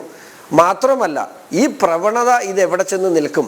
കാശ്മീരുകാരനായ ഒരാൾ, സത്യം പറഞ്ഞാൽ അയാളൊരു സ്ലീപ്പർ സെൽ എന്ന് പറയാം, അയാൾ ഒളിച്ചിരിക്കുന്ന തീവ്രവാദ ചിന്താഗതിയുള്ള ഇന്ത്യയോട്, അതായത് ഇസ്രായേലിനോട് അയാൾക്ക് ഈ വിരോധമുണ്ടെങ്കിൽ അല്ലെങ്കിൽ ഒരു ജൂതനോട് ഈ വിരോധമുണ്ടെങ്കിൽ അയാൾ തീർച്ചയായും ഇന്ത്യയുടെയും ശത്രുവായിരിക്കും. കാരണം ഇന്ത്യ ഇസ്രായേൽ ബന്ധം എല്ലാവർക്കും വ്യക്തമാണ്. ഇന്ത്യയുടെ ഏറ്റവും വലിയ സ്ട്രാറ്റജി സപ്പോർട്ട് ചെയ്യുന്ന ഒരു രാജ്യമാണ് ഇസ്രായേൽ. അപ്പോൾ ആ ഇസ്രായേൽ രാജ്യത്തോടും അവരുടെ പൗരനോടും ഈ ദേഷ്യമുണ്ടെങ്കിൽ അവനത് പ്രകടിപ്പിച്ചിട്ടുണ്ടെങ്കിൽ നാളെ അവിടെ ആ കുമളയിൽ ഒരു മനുഷ്യ ബോംബായി മാറാൻ അവൻ ഒരു മടിയുമില്ല എന്ന അവൻ്റെ പെരുമാറ്റത്തിൽ നിന്നും വ്യക്തമാണ്. അപ്പോൾ ഇത്തരം കാര്യങ്ങളെ അതീവ ഗൗരവമായി കാണുവാനും ഇപ്പോൾ ഇവിടെ കുമളിയിലെ വ്യാപാരികൾ ഈ വിഷയത്തിൽ വളരെ മാന്യമായ സമീപനം, അവർക്ക് ചെയ്യാൻ പറ്റുന്നൊരു കാര്യം എന്താണ്? അയാൾ ഇനി അവിടെ കച്ചവടം നടത്താൻ പാടില്ല. ഒരു വ്യാപാരി വ്യവസായയുടെ അധികാര പരിധിയിൽ നിന്നുകൊണ്ട് അവർ ചെയ്യുന്ന കാര്യങ്ങൾ പറയുക. പിന്നെ അവർ ചെയ്യേണ്ട മറ്റൊരു കാര്യമുണ്ടായിരുന്നു, അവർ ചെയ്യേണ്ടിയിരുന്ന ഒരു കാര്യം കൂടെ ഇനിയെങ്കിലും ഇത്തരത്തിലുള്ള ആളുകൾ ഈ പ്രത്യേകിച്ച് കാശ്മീർ പോലെയുള്ള പ്രദേശത്ത്, കാശ്മീർ ഇതിനേക്കാൾ സുന്ദരമാണിപ്പോൾ. കഴിഞ്ഞ വർഷം നമ്മുടെ സംസ്ഥാനത്തേക്ക് 1,80,00,000 ആളുകളാണ് ദൈവത്തിൻ്റെ സ്വന്തം മണ്ണിലേക്ക് വന്നെങ്കിൽ ഭൂമിയിലെ സ്വർഗമെന്നറിയപ്പെടുന്ന കാശ്മീരിലേക്ക്, അതായത് ഈ അവിടെ നിന്ന് ആക്രോശിച്ച ആ ചെറുപ്പക്കാരൻ്റെ നാട്ടിലേക്ക് 1,98,00,000 സഞ്ചാരികളാണ് ഇന്ത്യ മഹാരാജ്യത്ത് ഈ കാശ്മീരിൻ്റെ പ്രത്യേക പദവി എടുത്തു കളഞ്ഞതിന് ശേഷം 1,18,00,000 വിനോദസഞ്ചാരികൾ അവിടെ കേരളത്തെക്കാൾ കൂടുതലായി കാശ്മീരിലെത്തി. അത്രമാത്രം വളരുകയാണ് അവിടുത്തെ ടൂറിസം. എന്നിട്ട് പോലും അങ്ങോട്ടേക്ക് പോകാതെ അദ്ദേഹം ഇവിടെ തന്നെ നിൽക്കുന്നുണ്ടെങ്കിൽ അങ്ങോട്ട് പോകാൻ പറ്റാത്ത അതാണ് സംശയകരമായത്. ശ്രീ ഷോൺ ജോർജ്, ഇതിൽ മജോ സൂചിപ്പിച്ച ഒരു കാര്യമുണ്ട്, ഈ ചർച്ചയുടെ തുടക്കത്തിൽ മജോ സൂചിപ്പിച്ച ഒരു കാര്യമുണ്ട്. നേരത്തെ ഒട്ടേറെ കാശ്മീരി വ്യാപാരികൾ കേരളത്തിൽ വന്ന് ടൂറിസ്റ്റ് കേന്ദ്രങ്ങളിലെല്ലാം വ്യാപാരം നടത്തുന്ന ഒരു പ്രവണത കൂടുതലായിരുന്നു. പക്ഷേ ആ കാശ്മീരി വ്യാപാരികളുടെ എണ്ണം വളരെ കുറഞ്ഞിരിക്കുകയാണ് ഇപ്പോൾ കേരളത്തിൽ.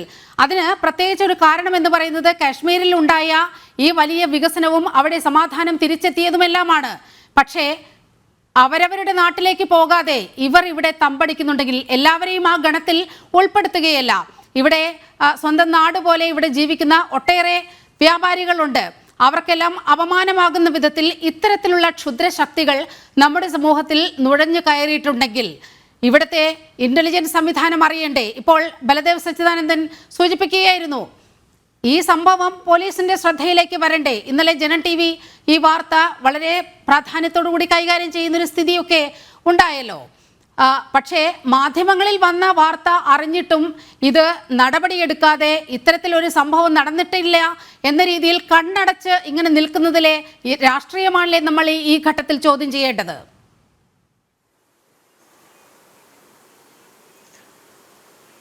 അത് തന്നെയാണ് ഞാൻ പറഞ്ഞു വന്നത്. കാരണം പോലീസ് ഇത് അറിഞ്ഞിട്ടില്ല എന്നല്ല, പോലീസ് അറിയുകയും അവിടെ എത്തുകയും സ്പെഷ്യൽ ബ്രാഞ്ച് ഓഫീസർമാർ അവിടെ ചെന്ന് ഇവരോട് നടന്ന സംഭവത്തെ സംബന്ധിച്ച് ഈ ഇസ്രായേൽ പൗരന്മാരോട് മൊഴിയെടുക്കുകയും ചെയ്തിട്ടുണ്ട്. എന്നിട്ട് അത് മുഖ്യമന്ത്രി അറിഞ്ഞില്ല എന്ന് പറഞ്ഞാൽ അദ്ദേഹം അവിടെ ഇരിക്കാൻ യോഗ്യല്ല. ഞാനൊരു കാര്യം ചോദിച്ചോട്ടെ, ഇത് കൃത്യമായി അറിയാനും കേസെടുക്കാനും ഒക്കെ അറിയാമായിരുന്നല്ലോ മട്ടാഞ്ചേരിയിൽ വനിതകളായ പ്രത്യേകിച്ചും അവിടെ ജനിച്ചു വളർന്നിട്ടുള്ള, അവിടെ നിന്ന് പോയിട്ട് തിരിച്ചു വന്നവരാണ്, നാട് കാണാൻ വേണ്ടി തിരിച്ചു വന്ന കേരളവുമായി അഭേദ്യമായ ബന്ധമുള്ള ഇസ്രായേൽ പൗരന്മാരായ ജൂത സ്ത്രീകൾ അവരെ പാലസ്തീൻ അനുകൂലമായ ഒരു ബാനർ അവിടെ പ്രദർശിപ്പിക്കുന്നുണ്ടായി. ആ പ്രദർശിപ്പിച്ച ബാനർ അഴിച്ചു മാറ്റണമെന്ന് ആവശ്യപ്പെട്ടപ്പോൾ അവർക്കെതിരെ വലിയ രീതിയിലുള്ള പ്രതിഷേധം ഇവിടുത്തെ ചില ഈ വിഘടനവാദ സംഘടനകൾ പ്രതിഷേധമുണ്ടാക്കുകയും അവിടെ പ്രകടനവും അവരെ കരാവോ ചെയ്യുന്ന സാഹചര്യം ഉണ്ടാകുകയും അവർക്കെതിരെ പോലീസ് നടപടി സ്വീകരിക്കുകയും ചെയ്തു. അതെന്താ അവിടെ സ്വീകരിച്ചപ്പോൾ ഇവിടെ ഇതൊന്നും സ്വീകരിക്കണ്ടേ?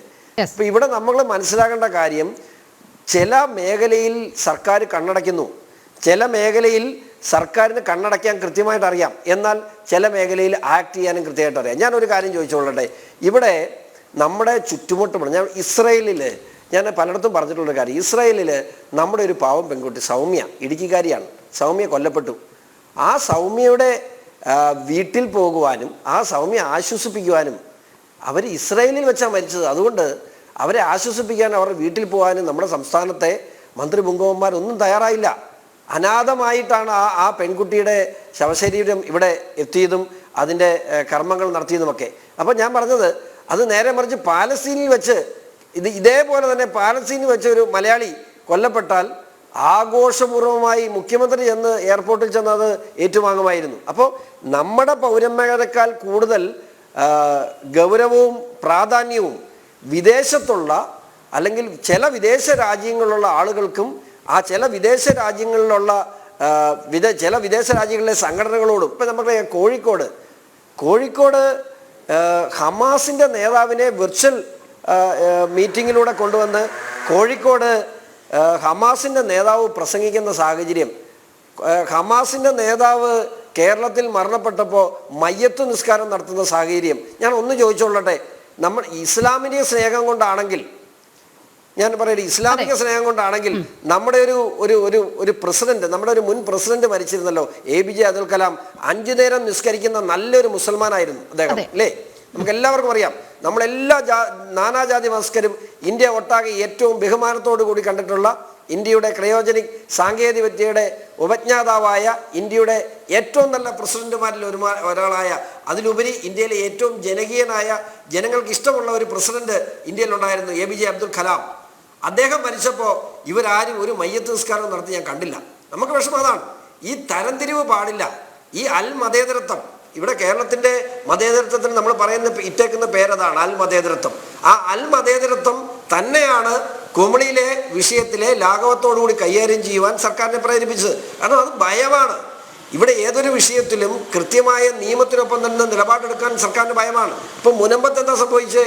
മുനമ്പത്തെ വിഷയം എടുത്തു നോക്കിയാൽ കൃത്യമായിട്ട് ഈ ഭയം വളരെ കൃത്യമായി വോട്ട് ബാങ്ക് തന്നെയാണ്. ശ്രീ ഷോൺ, അത് അങ്ങനെ ഭയപ്പെടുന്നത് ഈ ഒരു വോട്ട് ബാങ്കിനെ പേടിച്ചുകൊണ്ടാണ്.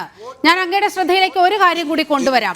കഴിഞ്ഞ ദിവസം മലപ്പുറത്ത് ഒരു ബാനർ കണ്ടതാണ്. വോട്ട് ബാങ്കിനെ പേടിച്ചുകൊണ്ടുള്ള കഴിഞ്ഞ ദിവസം മലപ്പുറത്ത് ഒരു ബാനർ കണ്ടതാണ്. ജമാഅത്തെ ഇസ്ലാമിയുടെ വനിതാ വിദ്യാർത്ഥിനി സംഘടനയുടെ ഒരു പരിപാടിയിൽ വെർച്വലായി പങ്കെടുക്കുന്നത്, ഓൺലൈനായി പങ്കെടുക്കാൻ വന്നത് ഹമാസിന്റെ ഒരു വക്താവാണ് എന്നുള്ള രീതിയിൽ ചില വാർത്തകൾ വന്നിരുന്നു. അത് പിന്നെ നടന്നോ എന്ന് അക്കാര്യത്തിൽ നമുക്ക് വ്യക്തതയില്ല. പക്ഷേ ഇത്തരത്തിൽ ഹമാസിന്റെ വക്താക്കളും എല്ലാം ഇവരുടെ സമ്മേളനങ്ങളിലെല്ലാം വരുന്നുണ്ട്, ഓൺലൈനായി വരുന്നുണ്ട്, പരസ്യമായും രഹസ്യമായും വരുന്നുണ്ട്.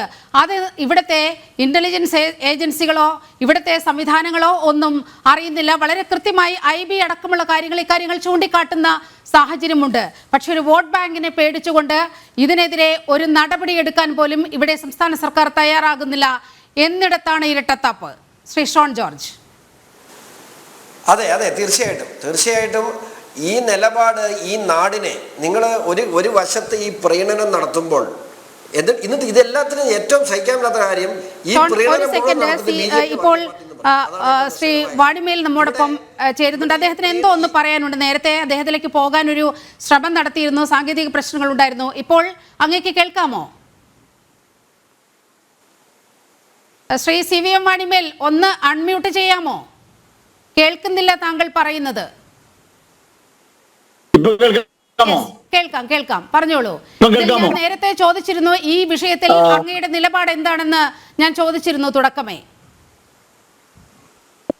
നിലപാടെന്ന് പറയുന്നത്, നമ്മുടെ രാജ്യത്ത് വരുന്ന ഏത് ദേശക്കാരായാലും, ടൂറിസ്റ്റുകളായാലും, കച്ചവടക്കാരായാലും, ബിസിനസ്സുകാരായാലും, അവരെ സംരക്ഷിക്കപ്പെടണം, അവരുടെ ജീവൻ സംരക്ഷിക്കപ്പെടണം, അവരുടെ താല്പര്യങ്ങൾ സംരക്ഷിക്കപ്പെടണം.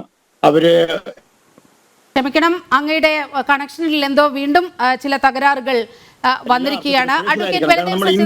പുറം ലോകത്ത് അറിയപ്പെടുന്ന അങ്ങനെ രാജ്യമായിട്ടാണ്, പ്രത്യേകിച്ച് കേരളം. ഈ ചർച്ച ചർച്ചയുടെ നിങ്ങൾക്ക് സംസാരിക്കാൻ സമയം തരണം. എനിക്ക് സമയം തന്നേ പറ്റൂ. നമുക്കൊരു സാങ്കേതിക പ്രശ്നം കൊണ്ട് മാത്രമാണ് ഞാൻ അങ്ങയിലേക്ക് എത്താതിരുന്നത്. അത് കഴിഞ്ഞു. നിങ്ങൾ ഇങ്ങനെ താങ്കൾ സംസാരിക്കൂ. ഹലോ, ഞാൻ പറയട്ടെ. എന്നെ പറയാൻ നിങ്ങൾ നമ്മുടെ ഈ ചർച്ചയുടെ ശീർഷകം എന്താണ്? ഇസ്രായേലിനെതിരെ ഹാലിളകുന്നു എന്നാണ്. ഹാലിളകുന്നത് ഇസ്രായേലിനെതിരെ അല്ല. സത്യത്തിൽ നിങ്ങൾ അറിയോ എന്തുകൊണ്ട് ഇത് സംഭവിക്കുന്നു? നമ്മൾ ഇന്ത്യയിൽ ഒരാളും വിദേശികൾ ആരും ആക്രമിക്കപ്പെടാൻ പാടില്ല. എല്ലാ ജീവ സ്വത്തും സംരക്ഷിത രാജ്യമാണ് നമ്മുടെ ഇന്ത്യ രാജ്യം. പക്ഷേ നിങ്ങൾ ഇതിവിടെ നേരത്തെ നമ്മുടെ പീറ്റർ ഒരു കാര്യം പറയാം, അബദ്ധപരമായ കാര്യം പറയാം. ഒന്ന്, ഇസ്ലാമിക് ഭീകരതയില്ല. ഇസ്ലാമിക അങ്ങനെ ഭീകരതയില്ല, തെറ്റായ വ്യാഖ്യാനങ്ങളാണ്. അത് യൂറോപ്പിന്റെ സംഭാവനയാണ് ആ പ്രയോഗം. അതുപോലെ തന്നെ ഇവര് ഈ ഫലസ്തീനികൾ ഒരിക്കലും ഭീകരവാദികളല്ല. അവർ ജനിച്ച മണ്ണിൽ പിറന്ന മണ്ണിൽ സ്വാതന്ത്ര്യത്തിന് വേണ്ടി പോരാടുന്ന ജനങ്ങളാണവർ. എന്നാലും ഞങ്ങൾക്ക് ഡിബേറ്റ് കൂടുതൽ. ഇപ്പോഴേ ഇസ്രായേലിനെതിരെയുള്ള ഒരു വികാരമുണ്ട് ലോകത്ത്. അമേരിക്കയിൽ നടക്കുന്നു ഇസ്രായേലിനെതിരെ പ്രചരണങ്ങൾ. അല്ല, മുസ്ലിങ്ങളാണോ? അല്ലല്ലോ. ജർമ്മനിയിൽ നടക്കുന്നു, ജപ്പാൻ നടക്കുന്നു, ലണ്ടനിൽ നടക്കുന്നു. ഇസ്രായേലിനെതിരെയുള്ള വമ്പിച്ച സമരം നടക്കുന്നു, പ്രക്ഷോഭം നടക്കുന്നു. മാത്രമല്ല, ഈ ഇസ്രായേൽ പ്രധാനമന്ത്രി നെതന്യാഹുവിന്റെ മകൻ യായിർ നെതന്യാഹു, നിങ്ങൾ വായിക്കണം, അദ്ദേഹം രാജ്യാന്തര ഇന്റലിജൻസ് ഏജൻസിയിൽ ഷിൻബത്ത് എന്നും കോടതിയും ഒത്തൊരുമിച്ചുകൊണ്ട് നെതന്യാഹുവിന്റെ ഗവൺമെന്റിനെ തകർക്കാൻ ശ്രമിക്കുമെന്ന് പറയുന്നു. എന്താ കാരണം? അതായത് ഇസ്രായേലിന്റെ ഉള്ളിൽ തന്നെ, ഇസ്രായേൽ രാജ്യത്തിനുള്ളിൽ തന്നെ ഇവർക്ക് ഈ യുദ്ധത്തിനെതിരാണ്. ഫലസ്തീനികൾ എങ്ങനെ കൂട്ടക്കുടി നടത്തിനെതിരാണ് ഇസ്രായേൽ ഗവൺമെന്റ്, ഇസ്രായേൽ ജനങ്ങൾ, അവിടുത്തെ സൈന്യം. മാത്രമല്ല, പ്രതിരോധ മന്ത്രിയെ പുറത്താക്കിയത് എന്തിനാണ്? പ്രതിരോധ മന്ത്രിയെ പുറത്താക്കിയത് ഇസ്രായേലിന്റെ പ്രധാനമന്ത്രി. എന്റെ കാര്യം, ഈ യുദ്ധം ശരിയാന്നുള്ളത് കൊണ്ടാണ്. നിരപരാധികളായ ജനങ്ങളെ പട്ടികളെ പോലെ വേട്ടപ്പടികളെ കൊന്നൊടുക്കുകയാണ്. ഈ വികാരം ഉണ്ടെങ്കിൽ ആ വികാരം മാറ്റാൻ നമുക്ക് കഴിയണം. ആദ്യമായി മനസ്സിലാക്കേണ്ടത്, നെതന്യാഹുവിനെതിരെ ആ രാജ്യത്ത് തന്നെ ശക്തമായ എതിർ പ്രകടനം നടന്നുകൊണ്ടിരിക്കുകയാണ്. ഞാൻ പറഞ്ഞു, അദ്ദേഹത്തിന്റെ മകൻ യാഹിർ നെതന്യാഹു എന്ന് പറയുന്ന അദ്ദേഹത്തിന്റെ മകൻ പറഞ്ഞിരിക്കുന്നു. എന്താ പറയുന്നറിയാമോ? ഇന്റലിജൻസ്, അതായത് അവിടുത്തെ ആഭ്യന്തര ഇന്റലിജൻസിന്റെ പേര് ഷിൻബത്ത് എന്നാണ്. ഷിൻബത്ത്. ആ ഷിൻബത്ത് കൂടി ഒന്നിച്ച് പട്ടാളക്കാർ ഒരുമിച്ച് കൊണ്ടാണ് ഈ ഫലസ്തീൻ ഈ നെതന്യാഹുവിനെതിരെയുള്ള നീക്കം നടത്തുന്നത് പറയാണ്. കാരണം എന്തുകൊണ്ട്? ഫലസ്തീനെതിരെ നടത്തിയ യുദ്ധം അവർക്ക് സമ്മതമല്ല. നിങ്ങൾ ആദ്യം മനസ്സിലാക്കണം, മനുഷ്യന്റെ ജീവന് വിലമതിക്കുന്ന ഇന്ത്യ രാജ്യം എന്ന് പറയുന്നത് ലോകത്ത് എവിടെ അക്രമം. അതിലേക്ക് പോകുന്നതിന് പകരം കുമളിയിൽ കശ്മീർ ചെയ്തത് ഞാൻ സപ്പോർട്ട് ചെയ്യുന്നു. ഇടപെടാതിരുന്നത് മനഃപൂർവ്വമാണ്. കാരണം അദ്ദേഹത്തിന് സമയം നമ്മൾ നൽകുന്നില്ല എന്നൊരു പരാതി അദ്ദേഹം ഉന്നയിച്ചു. അദ്ദേഹം ഒരു പോയിന്റിൽ നിർത്തട്ടെ, എന്നിട്ട് നമുക്ക് കുമളിയിലേക്ക് വരാമെന്നാണ് തോന്നുന്നത്. ശ്രീ വാണിമേൽ, ഈ വിഷയമൊക്കെ, പലസ്തീൻ ഇസ്രായേൽ വിഷയമൊക്കെ, ഈ സംഘർഷമൊക്കെ പല ഘട്ടങ്ങളിൽ നമ്മൾ ചർച്ച ചെയ്തതാണ്. അതല്ല ഇവിടുത്തെ പ്രസക്തമായ കാര്യം എന്ന് പറയുന്നത്. കുമളിയിൽ ഒരു കശ്മീരി വ്യാപാരി ഇസ്രായേൽ ടൂറിസ്റ്റുകളെ അപമാനിച്ച സംഭവമാണ്. അതിൽ മുസ്ലിം ലീഗിന്റെ പ്രതികരണമാണ് ചോദിക്കുന്നത്. എനിക്ക് മറുപടി പറയാൻ ഒരു സമയം തരണേ. എനിക്ക് ഇസ്രായേൽ പലസ്തീൻ പോരാളികളെ അവർ ഇസ്ലാമിക ഭീകരവാദികളല്ല. അങ്ങനെയൊന്നുമില്ല. ഇസ്ലാമിൽ ഭീകരവാദമില്ല. അത് മനസ്സിലാക്കണം. ഇസ്ലാം അങ്ങനെ ഭീകരവാദത്തെ പൊരുത്തപ്പെടുന്നവരുമല്ല. ഇസ്ലാമിക ഭീകരവാദ തെറ്റാണ്. അത് നമ്മൾ നിഷേധിച്ചേ പറ്റുള്ളൂ. എന്താണ് ഇങ്ങനെ പറയുന്നത്? കാണണമെങ്കിൽ ഒഴിവാക്കണ്ട. സത്യം പറയും നിങ്ങൾ, ഇത് തെറ്റാണ്. ടൂറിസ്റ്റുകൾ ചെയ്തത് അനീതിയാണ്. അത് കാശ്മീർ എന്നല്ല, മലയാളി ചെയ്തത് തെറ്റാണ്. പക്ഷേ നിങ്ങൾ മനസ്സിലാക്കുക, അത് പറഞ്ഞുകൊണ്ട് അതിന്റെ ചുളിവിൽ ഇസ്ലാമിക ഭീകരത പറയുന്നു, ഹമാസിനെ കുറ്റപ്പെടുത്തുന്നു. പിന്നെ എന്ത് പ്രവൃത്തിയാണ് ശ്രീ വാണിമേൽ? അവിടെ കാണിച്ചു കൂട്ടുന്നത് എന്താണ്? പിറന്ന മണ്ണിൽ മരണം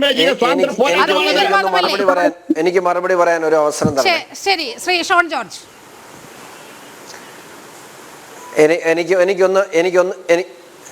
എനിക്ക് ഞാൻ ശ്രീ വാണിമേൽ പറഞ്ഞ കാര്യങ്ങളിലേക്ക് ഞാൻ അങ്ങയോട് ഞാൻ അനുഭാവം പ്രകടിപ്പിക്കുകയാണ്. പ്രത്യേകിച്ച് സ്ത്രീകളും കുട്ടികളും രക്തത്തിൽ കുളിച്ച് നിൽക്കുന്ന കാണുമ്പോഴും, ബോംബ് സ്ഫോടനത്തിൽ കെട്ടിടങ്ങൾ തകർന്നു വീഴുന്ന കാണുമ്പോഴും ഒന്നും രസിക്കുന്ന, അല്ലെങ്കിൽ അത് കാണുമ്പോൾ സുഖമുള്ള ഒരു ജനതയല്ല ഭാരതത്തിലുള്ളതും അതുപോലെ കേരളത്തിലുള്ള ആളുകൾ. പക്ഷേ ഈ വിഷയത്തിൽ മാത്രം നിങ്ങൾ എടുക്കാമല്ലോ. അവിടെ ഗാസയിലേക്ക് ഒരു രാത്രി ഇടിച്ചു കയറി 1200-ലധികം ആളുകളെ കൊല്ലുകയും സ്ത്രീകളും കുട്ടികളുള്ള ആളുകൾ ഉൾപ്പെടെയുള്ള ആളുകളെ കൂട്ടക്കുരുതി നടത്തുകയും ബന്ദിയാക്കുകയും ചെയ്തിടത്താണ് ഇപ്പോഴുള്ള ഈ സമരത്തിൽ, അല്ല ഇപ്പോഴുള്ള ഈ കൂട്ടക്കുരുതിയുടെ തുടക്കം. എന്നിരുന്നാൽ പോലും ഇസ്രായേൽ ചെയ്ത ഈ നിലപാടിനെ, അല്ലെങ്കിൽ ഇസ്രായേലും ഹമാസും അതായത് പാലസ്തീനും നടത്തുന്ന യുദ്ധങ്ങളെ ന്യായീകരിക്കുന്ന വ്യക്തികളല്ല ഞങ്ങളാരും. ഇതെല്ലാം കേട്ടോണ്ടിരിക്കുക. പക്ഷേ ഈ പാലസ്തീന ആളുകൾ കൊല്ലപ്പെടുമ്പോൾ മാത്രം എന്താണ് നിങ്ങളുടെ സങ്കടം? ഞാനിപ്പോൾ ഒരു കാര്യം ചോദിച്ചാൽ, നിങ്ങൾ പറഞ്ഞില്ല ഇസ്ലാമിക തീവ്രവാദമില്ലാതെ. ഞാൻ കൃത്യമായിട്ട് ബോധ്യപ്പെടുത്തി തരാം. നൈജീരിയയിൽ കൂട്ടക്കുരുതി നടക്കുന്നു, അർമീനിയയിൽ കൂട്ടക്കുരുതി നടക്കുന്നു, അസർബൈജാനിൽ കൂട്ടക്കുരുതി നടത്തുന്നു. അതൊക്കെ വിട്ടു. അതൊക്കെ ക്രൈസ്തവ സമൂഹത്തിനിടെ വലിയ പീഡനം നടന്ന സ്ഥലങ്ങളാണ്. ഇതൊക്കെ ഒന്ന് മാറ്റിവെച്ച് നമ്മുടെ തൊട്ടടുത്ത രാജ്യം ബംഗ്ലാദേശിൽ ഈ അടുത്ത ദിവസങ്ങളിൽ, ഈ കഴിഞ്ഞ മാസങ്ങളിൽ കൂട്ടക്കുരുതി നടന്നു. ആരെയാണ്? ഇന്ത്യ അല്ലെങ്കിൽ ഹൈന്ദവ വർഗത്തിൽപ്പെട്ട ഹിന്ദുക്കളായ ആയിരക്കണക്കിന് ആളുകൾ അവിടെ കൂട്ടക്കുരുതി നടത്തിയപ്പോൾ നിങ്ങൾക്ക് എന്താ ഈ സങ്കടമില്ലാത്ത? ആ സങ്കടമില്ലായ്മയുടെ പേരാണ് ഇസ്ലാം. ഞാൻ ഇപ്പൊ പറഞ്ഞ വാക്ക് നിങ്ങൾ പറഞ്ഞില്ലേ, ഇസ്ലാമിക ഭീകരതയെന്ന്. അത് നിങ്ങൾ ഇവിടെ ഇംപ്ലിമെന്റ് ചെയ്യുന്നതിന്റെ ഭാഗമായി ഞങ്ങൾ കരുതുന്നതിന്റെ കാര്യം, നിങ്ങൾക്ക് ഈ ചുറ്റുവട്ടമല്ല, ഈ സ്ത്രീകളും കുട്ടികളും പാവപ്പെട്ടവരും ജനിച്ച മണ്ണിൽ, ആ ബംഗ്ലാദേശി ജനിച്ച മനുഷ്യനാണ് ഈ കൊല്ലപ്പെട്ടത്. ബംഗ്ലാദേശി മരിച്ച ഹൈന്ദവരാണ് കൊല്ലപ്പെട്ടത്. അവിടെ എന്തേ നിങ്ങൾ പ്രതിഷേധ പ്രകടനം നടത്തിയില്ല? അവിടെ എന്തുകൊണ്ട് നിങ്ങൾക്ക് ഈ വിഷമം ഉണ്ടായില്ല? അപ്പൊ നിങ്ങൾക്ക് ചില രാജ്യങ്ങളിൽ മാത്രം വിഷമം ഉണ്ടാകുന്നതിന്റെ പേരാണ് ഇസ്ലാമിക ഭീകരത എന്ന്. ആ ഭീകരതയാണ് ഞങ്ങൾ ഇവിടെ കൂട്ടിക്കാട്ടുന്നത്. മുസ്ലിങ്ങൾക്കിടയിലുള്ള ചില ആളുകൾ ചെയ്യുന്ന കാര്യങ്ങൾ അവിടെ ഒന്നും നിങ്ങൾ പ്രതിഷേധിച്ചില്ലല്ലോ. ഇസ്ലാം എന്ന് പറയുന്നത് നിങ്ങൾക്കില്ലാത്ത പ്രതിഷേധം, അർമേനിയയിൽ ഇല്ലാത്ത, നൈജീരിയയിൽ ഇല്ലാത്ത, അസർബൈജാനിൽ ഇല്ലാത്ത പ്രതിഷേധം നിങ്ങൾക്ക് പാലസ്തീനിൽ മാത്രം ഉണ്ടാകുന്നതിന്റെ പേരാണ് ഇസ്ലാമിക ഭീകരതവാദം. അത് അങ്ങനെ തന്നെ പറയുക ചെയ്യും. ഹലോ, ആദ്യം ഒന്ന് കേൾക്കൂ, ഒന്ന് കേൾക്കാൻ പറഞ്ഞത് കേൾക്കൂ.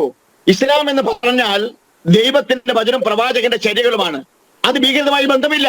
ചില മുസ്ലിങ്ങൾ സമ്മതിക്കും ചെയ്തേക്കാം, അത് ഇസ്ലാമായിട്ട് ബന്ധമില്ല. ഇസ്ലാം എന്ന് പറയുന്നത് ഒരു വിധത്തിലും, അതായത് അവിടെ പാണക്കാട് ശിഹാബ് തങ്ങൾ എന്ന് പറയുന്ന ഒരു വലിയ മനുഷ്യനുണ്ടായിരുന്നു. ഈ രാജ്യത്ത് പലപ്പോഴും വലിയ സംഘർഷത്തിലേക്ക് ഈ രാജ്യം കടന്നു പോകുമ്പോ ഈ ഒരു തരത്തിലും ആയുധം കയ്യിലെടുത്താൻ പാടില്ല എന്ന് പറയുന്ന നിങ്ങളുടെ മുതിർന്ന പഴയ ഒരു നേതാവ്, ആ മനുഷ്യൻ കാണിച്ച ആർജവം, ഈ പറയുന്ന മുസ്ലിം ലീഗ് ഒരു തീവ്രവാദ സംഘടനയാണെന്ന് ഞാൻ പറയുന്നില്ല, പക്ഷെ ആ മനുഷ്യൻ കാണിച്ച ആർജവം ഇന്നുള്ള മുസ്ലിം നേതാക്കൾക്ക് ഈ വിഘടനവാദ സംഘടനകളോട് നിങ്ങൾ കാണിക്കുന്ന തെറ്റാണ്. നിങ്ങൾ രാജ്യവിരുദ്ധ പ്രവർത്തനങ്ങൾ ചെയ്യാൻ പാടില്ല. ഈ രാജ്യത്തിന്റെ മതേതൃത്വം തകർക്കുന്ന പ്രവർത്തികളിലൂടെ നിങ്ങൾ കടന്നു പോകാൻ പാടില്ല എന്ന് പറയാനുള്ള തന്റെ ഇടം മുസ്ലിം ലീഗിന് നഷ്ടപ്പെട്ടപ്പോ ആ മുസ്ലിം ലീഗിനെയും ഈ കൂടെ കൂട്ടാൻ നിങ്ങൾക്ക് ഇനി കാരണം നിങ്ങൾക്ക് ഇവിടെ സംഘടനകൾക്കും തീവ്രവാദങ്ങൾക്ക് പ്രോത്സാഹനം കൊടുക്കുന്ന സംഘടനകൾക്ക് നിങ്ങൾ കൂട്ടുനിൽക്കുമ്പോ മുസ്ലിം ലീഗിനെയും അങ്ങനെ അല്ലാത്തൊരു കാലഘട്ടം മുസ്ലിം ലീഗിനുണ്ടായിരുന്നു. ഇന്ന് മുസ്ലിം ലീഗ് അതല്ല. കാരണം നിങ്ങൾക്ക് ഇതിനെതിരെ ശബ്ദിച്ചാൽ നിങ്ങളുടെ പാർട്ടി കാണില്ല. മലപ്പുറത്തും കോഴിക്കോടും നിങ്ങളുടെ പാർട്ടി കാണില്ല എന്ന് നിങ്ങൾ ഭയപ്പെടുന്നു. അതുകൊണ്ട് നിങ്ങളിപ്പോ മിണ്ടാതിരിക്കുക. നിങ്ങളിപ്പോ ഇതിനെല്ലാം ഓശാന പാടിക്കൊണ്ടിരിക്കുക. പഴയ കാലത്ത് ഞങ്ങളൊക്കെ ബഹുമാനിച്ചിരുന്ന, ഞങ്ങളൊക്കെ ആദരവോടെ കണ്ടിരുന്ന പാണക്കാട്ട് കുടുംബവും അതിന്റെ നേതൃത്വവും ഇന്ന് എവിടെ പോയിരിക്കുന്നു? മുസ്ലിം ലീഗ് ഏറ്റവും വെല്ലുവിളി നേരിട്ടത് മുസ്ലിങ്ങളിൽ നിന്ന് തന്നെയാണ്. തീവ്രവാദ ചിന്തയുമായി പോയ മുസ്ലിങ്ങളിൽ നിന്നാണ് മുസ്ലിം ലീഗ് വെല്ലുവിളി നേരിട്ടത്. അവരെ അതിജയിച്ചു മുസ്ലിം ലീഗ്. അതുകൊണ്ടാണ് പലരും മുസ്ലിം ലീഗ് വിട്ടു പോവേണ്ടി വന്നത്. നിങ്ങൾ മനസ്സിലാക്കാം. നിങ്ങളാരെ തൃപ്തിപ്പെടുത്താനുള്ളത് നിങ്ങൾ ആദ്യം മനസ്സിലാക്കേണ്ടത്, BJP ഗവൺമെന്റിനെയോ നിങ്ങൾ തൃപ്തിപ്പെടുത്താൻ ലീഗിന്റെ നയം എന്ന് പറയുന്നത് ഇസ്ലാമിന്റെ നയമാണ്. എന്താണ് നയം? സമാധാനമാണ്, ശാന്തിയാണ്, മനുഷ്യന്റെ ജീവനും സ്വത്തുമാണ് സംരക്ഷണം നൽകേണ്ടതുള്ള ബോധമാണ്. അത് ഒരാൾക്ക് അങ്ങനെയാണെങ്കിൽ ഞാൻ ചോദിച്ച ഒരു സിമ്പിൾ ചോദ്യത്തിന് മറുപടി പറയൂ. ഒരു സിമ്പിൾ ചോദ്യത്തിന് മറുപടി പറഞ്ഞാൽ മതി. കുമളിയിൽ നടന്ന സംഭവത്തിൽ അങ്ങയുടെ നിലപാട് എന്താണ്? ഹമാസ് ഭീകരൻ കൊല്ലപ്പെടുമ്പോ മയ്യത്ത് നിസ്കാരം ചെയ്യുന്ന ഹമാസിന്റെ നേതാവ് കൊല്ലപ്പെടുമ്പോ മയ്യത്ത് നിസ്കാരം നടത്തുന്നവരോട് എന്താ നിങ്ങൾ പറഞ്ഞു കൊടുക്കാത്തെ? അരാജകത്വത്തിന്റെ ഭാഗമാണ്. ഞങ്ങൾ ഖുർആനെ ബഹുമാനിക്കുന്നു, മുഹമ്മദ് നബിയെ ബഹുമാനിക്കുന്നു. അവർ പറഞ്ഞു കൊടുത്ത കാര്യങ്ങൾ എന്താ നിങ്ങൾ ഇവർക്ക് പറഞ്ഞു കൊടുക്കാത്തെ? ശ്രീവാണിമേൽ എങ്ങനെ മേഡം കേൾക്ക്, ഞാൻ പറയാം. കുമളിയിൽ നടന്നത് പച്ചമരത്തിലെ തോന്യാസമാണ്. പക്ഷെ നിങ്ങൾ മനസ്സിലാക്കേണ്ടത്, ആ കാശ്മീർ അവരുടെ പ്രവർത്തനം, മോശമായ പ്രവർത്തനത്തെ ഇസ്ലാമിനെ ആക്ഷേപിക്കരുത്, മുസ്ലിം ലീഗിനെ ആക്ഷേപിക്കരുത്. മുസ്ലിം ലീഗ് തുറന്ന പുസ്തകമാണ്. ഞാൻ കിട്ടാൻ അജണ്ട ഇല്ല. ആദ്യം മനസ്സിലാക്കണം. അതുകൊണ്ടാണ് ലീഗ് കേരളത്തിൽ നിങ്ങൾ മനസ്സിലാക്കേണ്ടത്, ബാബരി പള്ളി തകർക്കപ്പെട്ട എന്താണെന്നോ ശാബ്ദങ്ങൾ പറഞ്ഞത്? എന്താ പറഞ്ഞത്? നിങ്ങൾ ക്ഷേത്രങ്ങളിൽ കാവലിരിക്കുക. എന്താ കാര്യം അറിയോ? ഏതെങ്കിലും ക്ഷുദ്രജീവികൾ ക്ഷേത്രങ്ങൾ ആക്രമിക്കാതെ മുസ്ലിങ്ങൾക്ക് തള്ളി വരുന്നുള്ളത് കൊണ്ടാണ്. അപ്പോൾ ഞങ്ങൾ ആരെയും ആരെയും പറയുന്നത് ഞങ്ങളുടെ ബോധമാണത്. ആരെയും ഞങ്ങൾ ഏതെങ്കിലും BJP ഗവൺമെന്റ് ഭയപ്പെട്ടില്ല എന്ന് ഞാൻ പറഞ്ഞോളൂ. ആയുധമറ്റ് ഇസ്മായിൽ സാഹിബ് പഠിപ്പിച്ച അതാണ് എന്ത്? രാജ്യസ്നേഹം, രാജ്യത്തിന്റെ നിർമ്മിതി, അത് രാജ്യത്തിന്റെ അഖണ്ഡതയ്ക്ക് വേണ്ടി പ്രവർത്തിക്കുക. നിങ്ങൾ എന്തിനാണ് BJP ഗവൺമെന്റിനെ പിന്നെ എന്തുകൊണ്ടാണ് ഇക്കാര്യത്തിൽ ഒരു അപലപിച്ച് ഒരു പ്രസ്താവനയെങ്കിലും നിങ്ങൾക്ക് ഇറക്കാമല്ലോ? ഇസ്ലാം സഹോദരങ്ങൾ ഒരു വർഗീയ ലഹള ഈ രാജ്യത്ത് ഉണ്ടായിട്ടുണ്ടോ? എന്നാ ചർച്ചക്കിടക്കിത്തിരിക്കുന്നത് നിങ്ങൾ മനസ്സിലാക്കേണ്ടത്, ലോകത്ത് ഏറ്റവും കൂടുതൽ സഞ്ചാരത്തെ പ്രോത്സാഹിപ്പിക്കുന്ന മതമാണ് ഇസ്ലാം. ഖുർആൻ പറയുന്നു നിങ്ങൾ സഞ്ചരിക്കണം, ദൈവത്തിന്റെ പ്രകൃതിയെ കുറിച്ച് പഠിക്കണം. നിങ്ങൾ അരുവികൾ കാണണം, മലകൾ കാണണം, ഗോളങ്ങൾ കാണണം.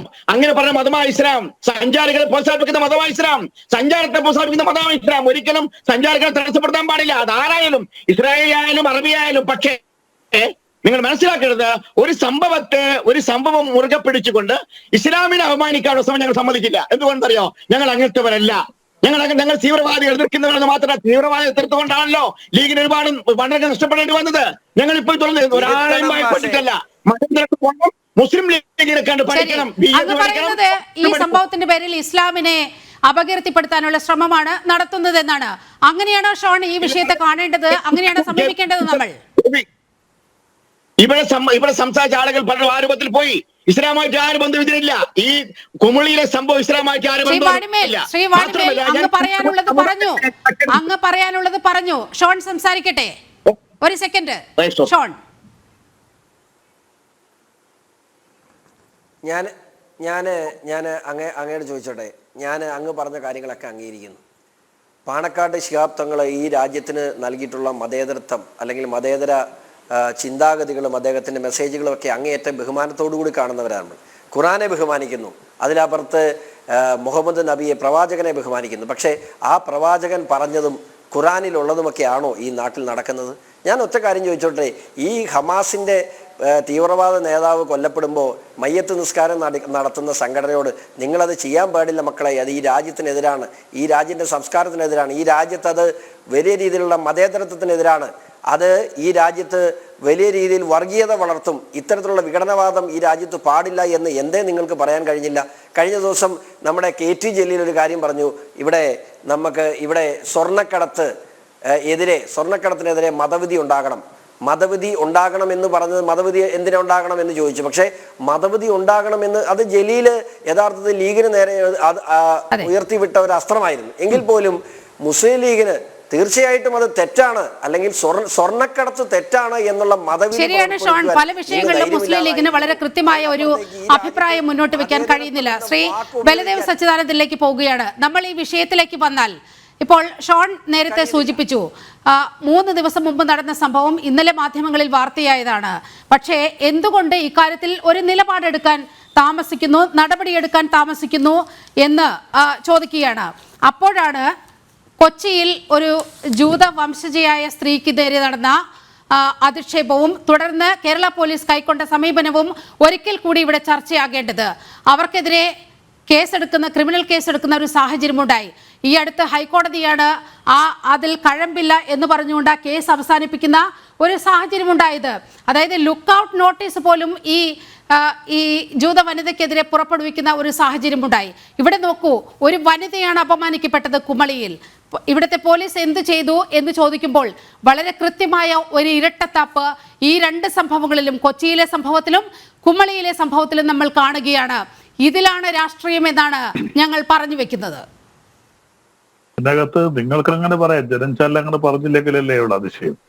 പിന്നെ ജനം ചാനൽ പറയുന്നു എന്നത് മാത്രമല്ല, ആ 2 കേസിന്റെയും 2 സംഭവങ്ങളുടെയും നാൾ വഴികൾ താങ്കളൊന്ന് പരിശോധിക്കൂ. ഞാൻ പറയട്ടെ. അപ്പം ഈ സംഭവത്തിനകത്ത് ബഹുമാനപ്പെട്ട ഷോൺ ജോർജ് തന്നെ പറഞ്ഞു CA ആയിട്ട് ബന്ധപ്പെട്ട് CA അറിഞ്ഞു. പക്ഷേ ആ ഇസ്രായേലുകാർ തന്നെ ഞങ്ങൾക്ക് പരാതിയില്ല എന്ന് പറഞ്ഞുകൊണ്ട് അവിടെ പോയി. പക്ഷെ അതൊരു എക്സ്ക്യൂസ് അല്ല. പരാതി ഇല്ലെങ്കിൽ പോലും പരാതി രജിസ്റ്റർ ചെയ്യണമെന്ന് അഭിപ്രായക്കാരനാണ് ഞാൻ. കാരണം വിദേശീയരോട് അങ്ങനെ പെരുമാറിയാൽ ഏത് രീതിയിലുള്ള കേസ് വേണം എടുക്കുക. രാജ്യത്തിലോ കുറ്റപരിവേണമെങ്കിൽ ചുമത്താം. അത് രാജ്യത്ത് വരുന്ന ഒരു ചെറിയ തിരുത്തൽ. ഇത് വെറും ഒരു വിദേശ രാജ്യമല്ല. ഇന്ത്യയുമായി തന്ത്രപരമായി അങ്ങേയറ്റം നയതന്ത്ര പ്രാധാന്യമുള്ള ഒരു രാജ്യം. നമ്മുടെ ഏറ്റവും മിത്രമാണ്, അടുത്ത ഉറ്റ സുഹൃത്താണ് ഇസ്രായേൽ എന്ന് പറയുന്നത്. അവിടെ നിന്നുള്ള ഒരു പൗരൻ അപമാനിക്കപ്പെടുമ്പോൾ, പ്രത്യേകിച്ച് ഒരു വനിത അപമാനിക്കപ്പെടുമ്പോൾ അതിൻ്റെതായ ഗൗരവത്തിൽ കാണണ്ടേ? അല്ല, അതിനങ്ങനെ പ്രത്യേകിച്ച് ഗൗരവമൊന്നുമില്ല. ഇതൊരു പാകിസ്ഥാൻ പൗരനായാലും ചെയ്യാൻ പാടില്ല. പാകിസ്ഥാൻ നമ്മുടെ ശത്രു രാജ്യം എന്ന് വിചാരിച്ച് അയാൾ പറഞ്ഞു നിർത്താൻ പറ്റും? അതൊന്നും ചെയ്യാൻ പാടില്ല. അതിനകത്ത് ഇസ്രായേലെന്നോ പാകിസ്ഥാനെന്നോ അമേരിക്കയെന്നൊന്നുമില്ല. വിദേശീയർ ഇന്ത്യയിൽ വന്നാൽ അവർക്ക് എല്ലാവർക്കും നമ്മൾ കൊടുക്കുന്ന ഒരേ പ്രൊട്ടക്ഷനാണ്. അതിന് നമ്മുടെ അനുകൂല രാജ്യമെന്നോ പ്രതികൂല അതൊരു പാർഷ്യാലിറ്റിയെ കുറിച്ച് അങ്ങനെ ചിന്തിക്കുന്നത് തെറ്റാണ്. പാകിസ്ഥാൻകാരനെ നമുക്കിവിടെ കുറിച്ച് നിർത്തി പിടിക്കാനോ അവനെ തടയാനേ പറ്റൂ? പാടില്ല. നമ്മുടെ ശത്രുരാജ്യമായിരിക്കും. അങ്ങയുടെ വാദം അതാണെങ്കിൽ പോലും ഈ 2 കേസുകൾ എടുത്തു നോക്കൂ. ഇതിലൊരു നിലപാട് ഇക്കാര്യത്തിൽ എന്തുകൊണ്ട് അനങ്ങുന്നില്ല? ഇതിനകത്ത് വ്യക്തമായ നിലപാടുണ്ടല്ലോ. തുടക്കത്തിൽ തന്നെ പറഞ്ഞല്ലോ, ഈ സംഭവത്തിൽ ഇതിനകത്ത് പ്രത്യേകിച്ച് ഒരു ഇഷ്യൂ ഉണ്ടാവുകയോ ആ ഇഷ്യൂ ആയിട്ട് ഗവൺമെന്റിന്റെ ശ്രദ്ധയിൽ വരികയോ ചെയ്തിട്ടില്ല. നിങ്ങൾ നേരത്തെ പറഞ്ഞ മട്ടാഞ്ചേരി സംഭവം അങ്ങനെയല്ല. അത് വലിയ ഇഷ്യൂ ആയിട്ട് മാറി, ഒരുപാട് ജനക്കൂട്ടം ഉണ്ടായി, അവിടെ പോലീസ് ഇടപെടലുണ്ടായി, അങ്ങനെ ഒരുപാട് പ്രശ്നങ്ങൾ അവിടെ ഉണ്ടായി. ഇവിടെ വളരെ പെട്ടെന്ന് തന്നെ ബഹുമാനപ്പെട്ട ഞാൻ പറഞ്ഞിട്ട് കേരള സമൂഹം നേരിടുന്ന ഏറ്റവും വലിയ പ്രശ്നം എന്ന് ഞാൻ പറയട്ടെ, ഞാനൊന്ന് പറയട്ടെ, എനിക്ക് പറയാൻ അവസരം തരൂ. ഇതങ്ങനെയല്ല. അവിടെ വ്യാപാരി വ്യവസായികൾ തന്നെ അന്നേരം തന്നെ ഇടപെടുകയും ആ പ്രശ്നം പരിഹരിക്കുകയും അവരെ കൊണ്ട് പരസ്യമായി മാപ്പ് പറയിപ്പിക്കുകയും ചെയ്തു. പിന്നെ ശ്രീ ഷോൺ ജോർജ് പറഞ്ഞൊരു കാര്യമുണ്ട്, ഈ ഇസ്രായേലുകാർ ഇസ്രായേലിൽ ചെന്നിട്ട് ഇത് പറയും, അവർ ശരിയാണ്, അവർക്ക് ഇങ്ങനെ അനുഭവം ഉണ്ടായെന്ന് പറയും. പക്ഷെ അവർ ഒരു കാര്യം കൂടി പറയും, എനിക്കിങ്ങനെ അനുഭവം ഉണ്ടാവുകയും ആ അനുഭവം ഉണ്ടായപ്പോൾ അവിടുത്തെ തന്നെ നല്ലവരായ മനുഷ്യർ ഇടപെട്ട് അങ്ങനെ ചെയ്തവരെ കൊണ്ട് ഞങ്ങളുടെ മുന്നിൽ മാപ്പ് പറയിപ്പിച്ചു എന്നൂടെ പറയും. അപ്പോൾ ഇന്ത്യയുടെ മഹത്വം കൂടത്തേ ഉള്ളൂ. നേരെ മറിച്ച് അവരെ അങ്ങനെ അപമാനിച്ച് വിട്ടിരുന്നുവെങ്കിൽ, കണ്ടുനിന്ന സമൂഹം അതിനെ ഒത്താശ ചെയ്തിരുന്നെങ്കിൽ ശ്രീ ഷോൺ ജോർജ് പറഞ്ഞത് ശരിയാണ്. കണ്ടുനിന്ന സമൂഹം മൊത്തത്തിൽ അവർക്കെതിരായി പ്രതികരിച്ചു, അവരെ തടഞ്ഞു നിർത്തി, ആ കടയടപ്പിച്ചു, എന്നിട്ട് അവരെ കൊണ്ട് പരസ്യമായിട്ട് മാപ്പ് പറയിപ്പിച്ചു. അവർ അതിൽ സന്തുഷ്ടരുമാണ്. ഞങ്ങളെ അങ്ങനെ അതിക്രമിച്ചതിന് മാപ്പ് പറയിപ്പിച്ചു വിട്ടു. അതുകൂടെ പറയുമ്പോൾ ഇന്ത്യ ഉയർത്തിപ്പിടിക്കുന്ന ഒരു മതേതരത്വമായാലും ദേശീയബോധമായാലും വൈദേശികമുള്ള സമീപനമായാലും എല്ലാം വളരെ വ്യക്തമായിട്ട് തന്നെ വ്യക്തമാണ്. പിന്നെ ഇവിടെ തീവ്രവാദത്തെ കുറിച്ച് പറഞ്ഞു. ശരിയാണ്, ഇസ്ലാം തീവ്രവാദം കുറെയൊക്കെ ഉണ്ട് എന്ന് വിചാരിച്ച എല്ലാ ഇസ്ലാമുകളും തീവ്രവാദികളാണ്. അല്ല, 99% വരുന്ന മുസ്ലിങ്ങൾ തീവ്രവാദികളല്ല. 1-2 പേര് തീവ്രവാദ പ്രവർത്തനത്തിൽ. എവിടെയാ തീവ്രവാദം ഇല്ലാത്ത? ഭാരതത്തിൽ നടക്കുന്ന പ്രവർത്തനങ്ങൾ ഹിന്ദു തീവ്രവാദമില്ലേ? വളരെ ഭൂരിപക്ഷമായതുകൊണ്ട് അവർക്ക് തീവ്രവാദം കാണിക്കാവുന്നുണ്ടോ? 2020 ഫെബ്രുവരി മാസം 23-ാം തീയതി നടത്തിയ ഏറ്റവും വലിയ തീവ്രവാദം ഇന്ത്യ കണ്ടതിൽ വെച്ച് ആരൊക്കെയാണ് നടത്തിയത്? അനുരാഗ് താക്കൂർ എന്ന് പറയുന്ന കേന്ദ്രമന്ത്രി, പ്രവേശ് ശർമ്മ എന്ന് പറയുന്ന MP, കപിൽ മിശ്ര എന്ന് പറയുന്ന എക്സ് മിനിസ്റ്റർ, ഇവര് 3 പേരും കൂടാണ് ഡൽഹി ഇന്നോട്ട് പ്രഖ്യാപിച്ചത്. എന്താ?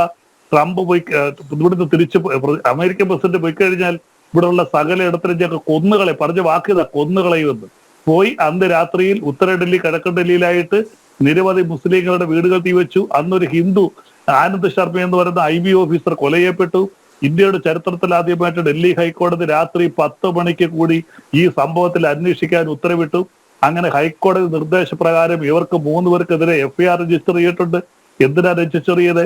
ഹിന്ദു മുസ്ലിം മതസംഘർഷത്തിന് അവര് പരസ്യ പ്രഖ്യാപനം നടത്തി. അത് ഏറ്റവും വലിയ വർഗീയത. കാര്യം എന്താ? അത് ആഹ്വാനം ചെയ്തത് കേന്ദ്രമന്ത്രി, MP-യും MLA-യുമാണ്. ഇവര് 3 പേര്. ഞാൻ പറയട്ടെ അനുരാഗ് താക്കൂർ, പ്രവേശ് ശർമ്മ, കപിൽ മിശ്ര. അപ്പൊ ഇത് തീവ്രവാദമാണ്. ഞാനൊന്ന് പറഞ്ഞോട്ടെ, ഇതും തീവ്രവാദമാണ്. അല്ല, ഞാൻ പറയട്ടെ, ഞാനൊന്ന് പറഞ്ഞു തീർന്നോട്ടെ. അപ്പൊ തീവ്രവാദം കെവിൻ പീറ്ററിലേക്ക് ഒന്ന് പോകേണ്ടതുണ്ട്. ശ്രീ കെവിൻ പീറ്റർ, ഇസ്രായേൽ എന്ന രാജ്യം അത് അവരുടെ പൗരന്മാർക്ക് എത്രത്തോളം വ്യക്തിഗതമായി തന്നെ ഒരു പരിരക്ഷ കൊടുക്കുന്നു എന്ന് അറിയാത്തവരല്ല നമ്മൾ എല്ലാവരും. ഇപ്പോൾ ബലദേവ് സച്ചിദാനന്ദൻ പറഞ്ഞതനുസരിച്ച് ഇന്ത്യ ഇവിടെ വന്ന് മാപ്പ് കൊടുത്തു എന്നൊക്കെ പറയുമ്പോൾ ഇവിടുത്തെ മതേതരത്വമാണ് അവിടെ ഉദ്ഘോഷിക്കപ്പെടുന്നത് എന്തൊക്കെയാണ് ഇടത് നിരീക്ഷകൻ നമ്മുടെ മുന്നിൽ വെച്ച വസ്തുത. പക്ഷേ പൗരന്മാർക്ക് ഏറ്റവും വലിയ പ്രാധാന്യം കൊടുക്കുന്ന ഒരു രാജ്യം, അവിടുത്തെ പൗരന്മാർ എവിടേക്ക് പോയാലും മൊസാദിന്റെ ഒരു കണ്ണ് അവരുടെ മേൽ എപ്പോഴും ഉണ്ട് എന്നുള്ളത് ഒരു യാഥാർത്ഥ്യം തന്നെയാണ്. ഇത് ഒരു സുരക്ഷിതമായി അവരുടെ പൗരന്മാർക്ക് എവിടെയെങ്കിലും പോകാൻ കഴിയാത്ത ഒരു പ്രശ്നമുണ്ടെങ്കിൽ വളരെ കൃത്യമായി അറിയിക്കുന്ന ഒരു സംവിധാനം അവിടെയുണ്ട്, മൊസാദിനുണ്ട്. ഇസ്രായേലി പൗരന്മാർ അത്തരത്തിൽ വലിയ സുരക്ഷ പുറത്തു പോയാലും അനുഭവിക്കുന്നവരാണ്. ഇവിടെ നോക്കൂ, ഈ ഒരു ചെറിയ പ്രശ്നം എന്ന് ഇതിനെ ലഘൂകരിക്കുമ്പോൾ അന്താരാഷ്ട്ര തലത്തിൽ ഇതിൽ വലിയ മാനങ്ങളുണ്ട്. കാരണം ഇവിടെ എംബസി അടക്കം ഇടപെടുന്ന ഒരു സാഹചര്യം ഉണ്ടായി. ഇതങ്ങനെ തീരുമെന്ന് താങ്കൾ പ്രതീക്ഷിക്കുന്നുണ്ടോ? എനിക്കിതില് 2 പേരോടും, ബലദേവ് സച്ചിദാനന്ദൻ സാറിനോടും നമ്മുടെ വാണിമേൽ സാറിനോട് 2 പേരോടും മറുപടി പറയാനുണ്ട്. ആദ്യമായിട്ട് ബലദേവ് സാറിനോട് പറയാനുള്ളത്, സാർ പറഞ്ഞല്ലോ ഇന്നാണ് ഇത് ഗവൺമെന്റിന്റെ ശ്രദ്ധയിൽപ്പെട്ടത്. ഇപ്പൊ ഷോൺ ജോർജ് പറഞ്ഞു അവിടുത്തെ പോലീസ് സംവിധാനത്തിനെ അറിയിച്ചിരുന്നു, അപ്പൊ അവരത് അറിഞ്ഞിട്ടുണ്ടെന്ന് പറഞ്ഞു. സ്പെഷ്യൽ ബ്രാഞ്ച് അറിഞ്ഞിരുന്നു. ഞങ്ങളുടെ സംഘടനയോട് വരെ സ്പെഷ്യൽ ബ്രാഞ്ച് നിങ്ങളുടെ പ്രവർത്തകർ അവിടെ ഉണ്ടോ എന്ന് അന്വേഷിച്ചിരുന്നു. സോഷ്യൽ മീഡിയയിൽ എല്ലാം അത് പരന്നു. എന്നിട്ടും നിങ്ങളത് കണ്ടില്ല എന്ന് പറയുന്നത് വളരെ തെറ്റാണ്. അപ്പോ അതൊന്നുമല്ല, മുഖ്യമന്ത്രി മാത്രമല്ല, ടൂറിസം മിനിസ്റ്റർ ആയിട്ടുള്ള മുഹമ്മദ് റിയാസ് ആ സംഭവം നടന്നിട്ട് 48 മണിക്കൂർ ആകുമ്പോഴും ഒരു പ്രതികരണം നടത്തിയോ? നിങ്ങൾ പറയുന്നു അവർ വിദേശങ്ങളിൽ ചെന്ന് ട്രാവൽ ബ്ലോഗുകളിലൊക്കെ എഴുതും ഇവിടുത്തെ ആളുകളുടെ മതേതരത്തെ കുറിച്ച്. അല്ല സാർ, നിങ്ങൾ ഇപ്പോഴും 80കളിലാണോ താമസിക്കുന്നത്? ഗവൺമെന്റിന്റെ ഉത്തരവാദിത്തമാണ് അതിൽ ക്ഷമാപണം നടത്തേണ്ടത്. നിങ്ങളുടെ ടൂറിസം മിനിസ്റ്റർ മിസ്റ്റർ റിയാസ് ഒരു ട്വിറ്ററിലെങ്കിലും ഒരു ക്ഷമാപണം ഇസ്രായേൽ എംബസിയെ അല്ലെങ്കിൽ ആ പൗരന്മാരെ അവിടുത്തെ ആ രാജ്യത്തെ കോട്ട് ചെയ്തിട്ട് നടത്തിയോ? ഇല്ലല്ലോ. ഇതുവരെ അദ്ദേഹം പ്രതികരിച്ചിട്ടുണ്ടോ? ഇവിടുത്തെ ജനങ്ങളുണ്ട്, ഇവിടുത്തെ ജനങ്ങൾ ഭാരതീയ സംസ്കാരം ഉൾക്കൊള്ളുന്നവരായതുകൊണ്ടാണ് അവിടെ പ്രതികരിച്ചത്. അതിഥി ദേവോ ഭവ എന്നുള്ള ഭാരതത്തിന്റെ സംസ്കാരം ഉയർത്തിപ്പിടിക്കുന്ന പൗരന്മാരായതുകൊണ്ടാണ് ആ ഇസ്രായേലികൾക്ക് വേണ്ടി അവിടെ പ്രതികരിച്ചത്. അതല്ലല്ലോ ഗവൺമെന്റിന്റെ ഡ്യൂട്ടി. നിങ്ങളുടെ ഇന്റലിജൻസിന്റെ പാളിച്ചയാണ് ഇത്തരത്തിലുള്ള ആളുകൾ, ഇസ്രായേലികൾ പോലുള്ള ആളുകൾ, ഇത്ര തീവ്ര മതചിന്താഗതിയുള്ള ആളുകൾ ഇവിടെ ഇസ്രായേലികൾ പോലുള്ള ടൂറിസ്റ്റുകൾ വരുന്ന സ്ഥലത്ത് താമസിക്കുന്നു, കച്ചവടം ചെയ്യുന്നു എന്നുള്ളത് നിങ്ങൾ ഇത്രയും കാലം അറിഞ്ഞില്ല എന്നത് പറയുന്നത് തന്നെ നിങ്ങളുടെ ഗവൺമെന്റിന്റെ പാളിച്ചയാണ്. ആ യുവാവിന്റെ സ്ഥാനത്ത് ഒരു കത്തി ആക്രമണമാണ് ഉണ്ടായിരുന്നെങ്കിലോ എന്തുമാത്രം നാണക്കേട് ഉണ്ടാകുമായിരുന്നു അല്ലേ? അതുപോലെ താങ്കൾ മറ്റൊരു കാര്യം പറഞ്ഞു, തോപ്പുംപടിയ സംഭവത്തെയും കുമ്മളി സംഭവത്തെയും താങ്കൾ കമ്പയർ ചെയ്ത് എന്തുകൊണ്ടാണ്? ഇവിടെ ഇവർ വലിയ സംഭവമായി ഉണ്ടായി, ആൾക്കൂട്ടം ഉണ്ടായി, ബഹളമുണ്ടായി. അപ്പൊ നിങ്ങൾ ആൾക്കൂട്ടവും ബഹളവും പോലീസ് സ്റ്റേഷന്റെ വാദിക്കൽ ഇസ്ലാമിക സംഘടന ഉണ്ടാക്കിയാൽ നിങ്ങൾ ഉടനെ കേസെടുക്കും.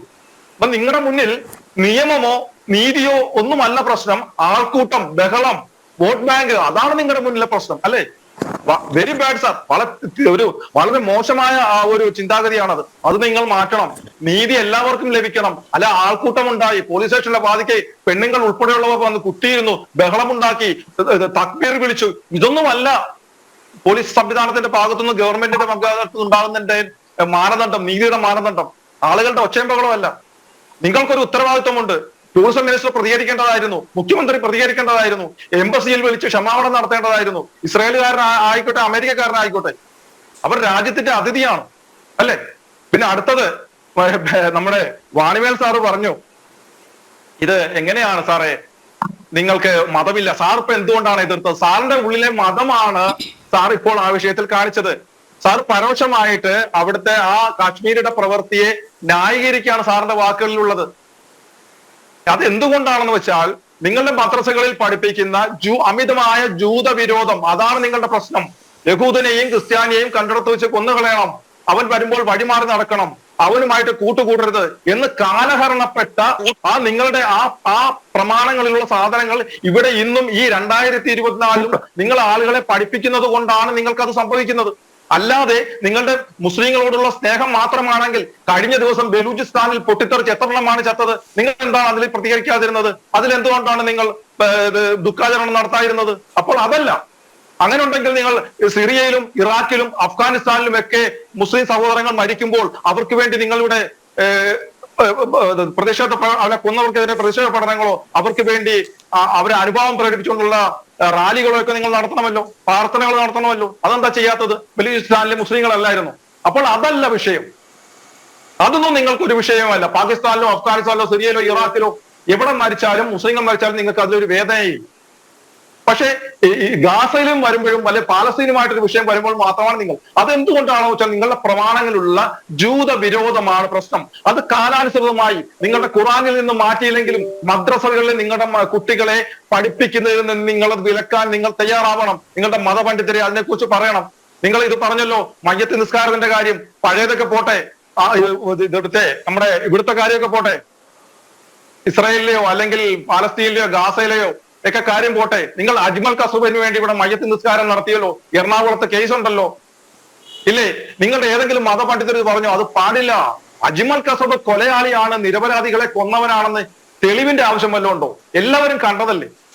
ആ ഒരു വ്യക്തിക്ക് വേണ്ടി നിങ്ങൾ മയ്യത്ത് നിസ്കാരം നടത്തിയിട്ട് നിങ്ങൾ അതിനെ തടഞ്ഞോ? നിങ്ങളാണ്. ഞങ്ങൾ ക്രിസ്ത്യാനികളോ ഹിന്ദുക്കളോ അല്ല, അല്ലെ മറ്റു എക്സ് മുസ്ലിംസോ അല്ലെങ്കിൽ അവരാരും അല്ല, നിരീശ്വരവാദികളോ അല്ല. ഇത്തരം തീവ്രവാദ സ്വഭാവങ്ങളെ തടയേണ്ടത് നിങ്ങൾ തന്നെയാണ്. നിങ്ങൾ തടയാതെ വരുന്നത് കൊണ്ടാണ് മറ്റുള്ളവർക്ക് അതിൽ പ്രതിഷേധിക്കേണ്ടി വരുന്നത് അല്ലെ? അപ്പോൾ നിങ്ങൾ ഇതിൽ നിന്ന് നിങ്ങൾ പരോക്ഷമായി ന്യായീകരിക്കുകയാണ് ചെയ്തത്. അതുപോലെ തന്നെ നിങ്ങൾ ഇസ്രായേലിന്റെ ആക്രമണത്തെ കുറിച്ച് പറഞ്ഞല്ലോ. ഒക്ടോബർ 7-ാം തീയതി അവിടെ 1200ഓളം പേർ കൊല്ലപ്പെട്ടല്ലോ സാർ. അവർ നിരപരാധികളല്ലേ? അവരും മനുഷ്യരല്ലേ സാർ? എത്രയോ സ്ത്രീകൾ ബലാത്സംഗത്തിന് ഇരയായി, എത്രയോ കുഞ്ഞുങ്ങളെ കൊന്നുകളഞ്ഞു. അല്ല ഇതെല്ലാം പോട്ടെ സാർ. സാർ നിങ്ങൾ ഇസ്ലാമിക ഭീകരവാദം ഇല്ല എന്ന് പറയുന്നുണ്ടല്ലോ. എവിടെയും പോകണ്ട സാർ. ഒരു ഈസ്റ്റർ ദിനത്തിൽ നമ്മുടെ തൊട്ടടുത്ത ശ്രീലങ്കയിൽ നിരപരാധികളല്ലേ സാർ? ആ കുഞ്ഞു മക്കളടക്കം 200ഓളം പേർ പൊട്ടിച്ചെതറിയത് അല്ലേ? അവരാരോട് എന്ത് തെറ്റ് ചെയ്തു സാർ? അല്ലേ? അപ്പൊ ഭീകരവാദം ഇല്ല എന്ന് പറയുന്നത്, അപ്പോൾ ഇത് ഭീകരവാദം ഉണ്ട്, നമ്മൾക്കിടയിലും ഉണ്ട്. അതിനെ ആദ്യം തള്ളിപ്പറയേണ്ടത് നിങ്ങളാണ്. അല്ലാതെ ഇസ്ലാമിക ഭീകരവാദ സംഘടനകളെ സർക്കാർ നിരോധിച്ചു കഴിയുമ്പോൾ നേതാക്കളെ കൊണ്ട് അവരെ ക്ഷണിച്ച് സ്വന്തം പാർട്ടിയിലേക്കും സ്വന്തം പാർട്ടിയുടെ യുവജന സംഘടനയിലേക്കും മെമ്പർഷിപ്പ് കൊടുത്ത് കയറ്റുകയല്ല വേണ്ടത്. പാർട്ടി മാറിയെന്ന് പറഞ്ഞാലും അവരുടെ ഒന്നും ചിന്താഗതി മാറുന്നില്ല, അവരുടെ തലച്ചോറിനുള്ളിൽ അടിച്ചു കയറ്റിയിരിക്കുന്നത് മാറുന്നില്ല. അപ്പൊ അതിനെ തടയേണ്ടത് നിങ്ങൾ തന്നെയാണ്. അല്ലാതെ ഇതുപോലെ ജനങ്ങളെല്ലാം കാണുന്ന ഒരു ചാനലിൽ വന്നിരുന്നു കൊണ്ട് അതിനെ പരോക്ഷമായി ന്യായീകരിക്കല്ല വേണ്ടത്. ഇവിടെ തീവ്രവാദമുണ്ട്, തീവ്ര ചിന്താഗതിയുണ്ട്, അമിത മതവിരോധമുണ്ട്. അതിൻ്റെതാണ് കുമളിയിൽ കണ്ടത്. അതിനെ നിങ്ങൾ ന്യായീകരിച്ചു മെഴുകാതെ അതിനെ തള്ളിപ്പറയാൻ നിങ്ങൾ തയ്യാറാവണം. യെസ്, ശ്രീ വാണിമേൽ, അങ്ങ് ഈ ചർച്ചയിലുടനീളം പറഞ്ഞു ഇസ്ലാം ഭീകരതയ്ക്കൊപ്പമില്ല എന്നൊക്കെ പറയുന്നുണ്ട്. പക്ഷേ ഇതിൻ്റെ പേരിലാണ് നമ്മൾ ഒട്ടേറെ ആക്രമണങ്ങൾ നടക്കുന്നത്. ശ്രീലങ്ക നമ്മുടെ തൊട്ടടുത്ത് നമ്മൾ കണ്ടതാണ്, ബംഗ്ലാദേശിൽ നമ്മൾ കാണുകയാണ്. അപ്പോൾ എങ്ങനെയാണ് സാർ ഇക്കാര്യങ്ങളെ ന്യായീകരിക്കാൻ കഴിയുക? നിങ്ങൾ തള്ളിപ്പറയാത്തത് കൊണ്ടാണ് ഞങ്ങളെ പോലുള്ളവർക്ക് ഇത് റേസ് ചെയ്യേണ്ടി വരുന്നത്. ശ്രീ വാണിമേൽ, ഒന്ന് അൺമ്യൂട്ട് ചെയ്യൂ, അങ്ങ് പറയുന്നത് കേൾക്കുന്നില്ല. കേൾക്കുന്നുണ്ടോ? റെഡിയാണോ? ഓക്കെ, വളരെ ചുരുക്കി ഘട്ടത്തിലേക്ക് കടക്കുകയാണ്. വിക്ടർജി എന്റെ സമുദായത്തെയും മതത്തെയും പറഞ്ഞ ചില അബദ്ധമായ പ്രകടനങ്ങളുണ്ട്. അത് ഇവിടെ ഞാൻ അതിനു വേണ്ടി ഒരു സംവാദത്തിന് തയ്യാറാണ്. അത് ഞാൻ മാറ്റി നിർത്തുകയാണ്.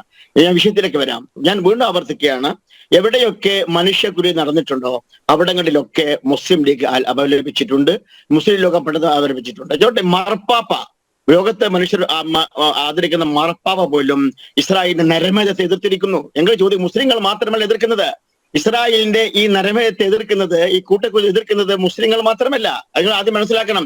അമേരിക്കയിൽ നടക്കുന്നു, ഇസ്രായേലിനുള്ളിൽ തന്നെ വമ്പിച്ച പ്രകടനം നടന്നുകൊണ്ടിരിക്കുകയാണ്. ഇത് തെറ്റാണെന്ന് പറഞ്ഞുകൊണ്ട് മാർപ്പാപ്പ എതിർക്കുന്നു. അപ്പോൾ ഇത് ഒരു മതത്തിന്റെ പ്രശ്നമല്ല. ഇത് മനുഷ്യനായി ജീവിച്ച ആളുകളെ വേട്ടപ്പട്ടികളെ പോലെ കൊന്നൊടുക്കുന്ന പ്രാകൃതമായ രീതിക്കെതിരാണ് ജനങ്ങൾ, ഒപ്പം ഞങ്ങളും.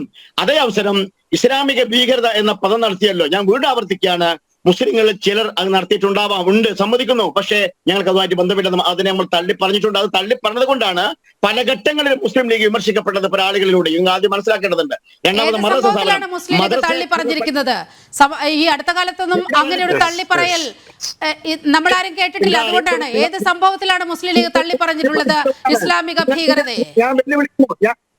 ഞാൻ വെല്ലുവിളിക്കുന്നു. ലീഗിനെ കുറിച്ച് നിങ്ങൾ പഠിക്കാതെ കൊണ്ട്, ലീഗ് ഇക്കാലം അത്രയായിട്ട് ഇന്ത്യയിലെ ഒരു കോടതിക്കോ ഒരു ജുഡീഷ്യറിക്കോ ഒരു നേതാവിനോ ചൂണ്ടിക്കാണിക്കാൻ കഴിയില്ല മുസ്ലിം ലീഗ് തീവ്രവാദത്തോടൊപ്പമാണെന്ന്. മുസ്ലിം ലീഗ് തീവ്രവാദത്തെ എതിർത്തത് കൊണ്ട്, വർഗീയത എതിർത്തത് കൊണ്ടാണ് ഞങ്ങൾക്കുള്ളിൽ വിമർശിക്കപ്പെടുന്നത്. അതാദ്യം ബോധ്യം ഉണ്ടാവണം. ഞങ്ങൾ ഈ കാണും, നിങ്ങൾ പറഞ്ഞ കുറെ കോപ്രാങ്ങൾ നടത്തുന്ന കൂട്ടരില്ലേ, ഞങ്ങളൊരു ഉത്തരവാദികളല്ല. അത് മനസ്സിലാക്കണം. ലീഗിന്റെ അജണ്ടയുണ്ട്. എന്താണ് അജണ്ട? രാഷ്ട്രത്തിന്റെ അഖണ്ഡത, മതേതരത്വം പ്രകടിപ്പിക്കുക. എവിടെയൊക്കെ എവിടെയൊക്കെ മനുഷ്യർ ആക്രമിക്കപ്പെടുന്നോ അവിടെ ഐക്യദാർഢ്യം പ്രകടിപ്പിക്കുക. ഞങ്ങളുടെ കയ്യിൽ ബോംബില്ല, ഞങ്ങളുടെ കയ്യിൽ കത്തിയില്ല, ഞങ്ങളുടെ സർക്കാർ രാഷ്ട്രീയമാണ്. അങ്ങയുടെ നിലപാട് അതാണ്. ശ്രീ ഷോൺ ജോർജ്, അഡ്വക്കേറ്റ് ഷോൺ ജോർജ്, വാണിമേലിനൊരു മറുപടി.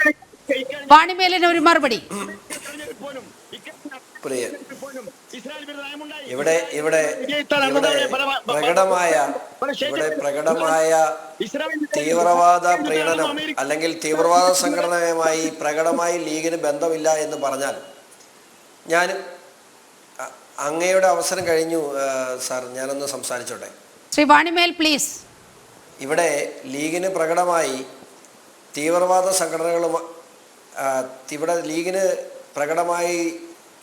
സംഘടനകളുമായി അല്ലെങ്കിൽ തീവ്രവാദവുമായി ബന്ധമില്ല എന്ന് പറയുന്നത് ഞാൻ ശരി അംഗീകരിക്കുന്നു. പക്ഷേ ഈ രാജ്യത്ത് നടന്നുകൊണ്ടിരുന്ന അല്ലെങ്കിൽ ഈ രാജ്യത്തിൻ്റെ കോൺഗ്രസ് ഗവൺമെൻറ്റിൻ്റെ ഭാഗമായിരുന്ന ലീഗ് ഭീകരത ഈ നാട്ടിൽ കാണിച്ചിട്ടുണ്ട്. അതിൻ്റെ ഉത്തമ ഉദാഹരണമാണ് വഖഫ് 95-ലെയും 2013-ലെയും വഖഫ് ഭേദഗതി നിയമങ്ങൾ. കാലാകാലങ്ങളായി ഇന്ത്യ മഹാരാജ്യത്തിൻ്റെ സ്വത്ത് മുഴുവൻ വെട്ടിപ്പിടിക്കുവാൻ അനധികൃതമായി വഖഫിന് നിയമമുണ്ടാക്കി കൊടുത്തതിൽ പ്രത്യേകിച്ച് ആ രണ്ട് സർക്കാരിൻ്റെ ഭാഗമായി നിന്നുകൊണ്ട് ഈ നിയമനിർമ്മാണം വഖഫിൻ്റെ ഭേദഗതി 95 ആക്റ്റും 2013 ഭേദഗതിയും കൊണ്ടുവന്നതിൽ ലീഗിന് അതീവ നിർണായകമായ പങ്കുണ്ട്. അതുകൊണ്ട് തന്നെയാണ് ഇപ്പോൾ ഈ വിഷയം മുൻപത്തെ ഉൾപ്പെടെയുള്ള വിഷയം വന്നപ്പോൾ ലീഗ് ചാടി വീണത്. രണ്ടാമത് എനിക്ക് നൽകാനുള്ളത്, ഇവിടെ ഡൽഹി കലാപത്തെക്കുറിച്ച് പറഞ്ഞു. ഡൽഹി കലാപം എങ്ങനെ ഉണ്ടായി?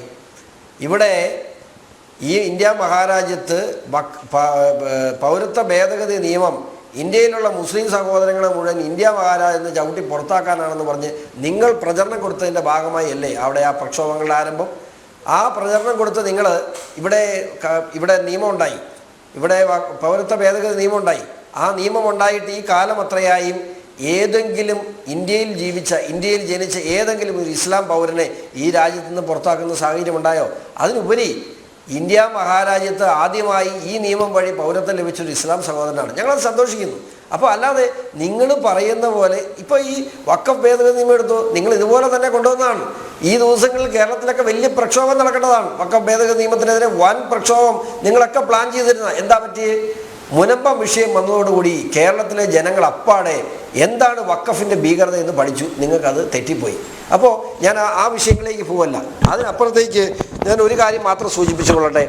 നമ്മുടെ കുമളിയിലെ വിഷയം ഈ ചർച്ച കൺക്ലൂഡ് ചെയ്യുന്നതിന് മുമ്പ് നിർബന്ധമായും ഭാരതീയ ന്യായ സംഹിത സെക്ഷൻ 153, 154 അനുസരിച്ച് നിർബന്ധമായും കേരള പോലീസ് സൊമോട്ടോ ഈ വിഷയത്തിൽ കേസെടുത്ത് ഈ വിഷയത്തിന് ഇപ്പം ഞാൻ പറഞ്ഞു അദ്ദേഹത്തെ അവിടുന്ന് വ്യാപാരികൾ ഓടിച്ചു. ശരിയാ, വ്യാപാരികൾ തീരുമാനമെടുത്ത നല്ല കാര്യം. അയാൾ ഒരു 4 പടുതയും 3 കട്ടനുമായിട്ട് വന്നിരിക്കുന്ന ആളാണ്. അയാൾ അവിടുന്ന് പടുത എടുത്തുകൊണ്ട് മൂന്നാറിൽ പോയിരിക്കും. അവൻ അവിടെ ഇത് ആവർത്തിക്കും. അല്ല, അവിടുന്ന് അതെടുത്തുകൊണ്ട് 200 കിലോമീറ്ററേ ഉള്ളൂ കുമളിയിൽ നിന്ന് കൊടൈക്കനാലിൽ. അയാൾ കൊടൈക്കനാലിൽ പോയിരിക്കും. അയാൾ അവിടെ ഇത് ആവർത്തിക്കും. നാളെ ഈ മെന്റാലിറ്റി ഉള്ള ഒരു ആള് എന്ന് പറയുന്നത് അയാൾ ഇസ്ലാമിക് ബ്രദർഹുഡിന്റെ വക്താവാണ്. അയാൾ ലോകത്ത് എവിടെ പോയിരുന്നാലും തീർച്ചയായും അയാളുടെ സ്വഭാവം കാണിക്കും. നാളുകളിൽ ഇയാളുടെ പേരെഴുതി വെച്ചോ, നമ്മൾ ഇയാൾക്കെതിരെ കർശനമായ നടപടി സ്വീകരിക്കുകയും പോലീസ് ആക്ഷൻ എടുക്കുകയും ഇയാളെ അറസ്റ്റ് ചെയ്ത് തുറങ്കിലടയ്ക്കുന്ന നടപടി സ്വീകരിക്കുകയും ചെയ്യുന്നില്ല എങ്കിൽ ഒരു സംശയം വേണ്ട, നാളെ എവിടെയെങ്കിലും ഒരു മനുഷ്യ ബോംബായി ഇയാൾ മാറും. അയാളുടെ മെന്റാലിറ്റി, അയാളുടെ ചിന്താഗതി, അയാളുടെ പ്രതികരണം കൊണ്ട് നമ്മൾക്ക് ബോധ്യപ്പെടുന്നത് അതാണ്.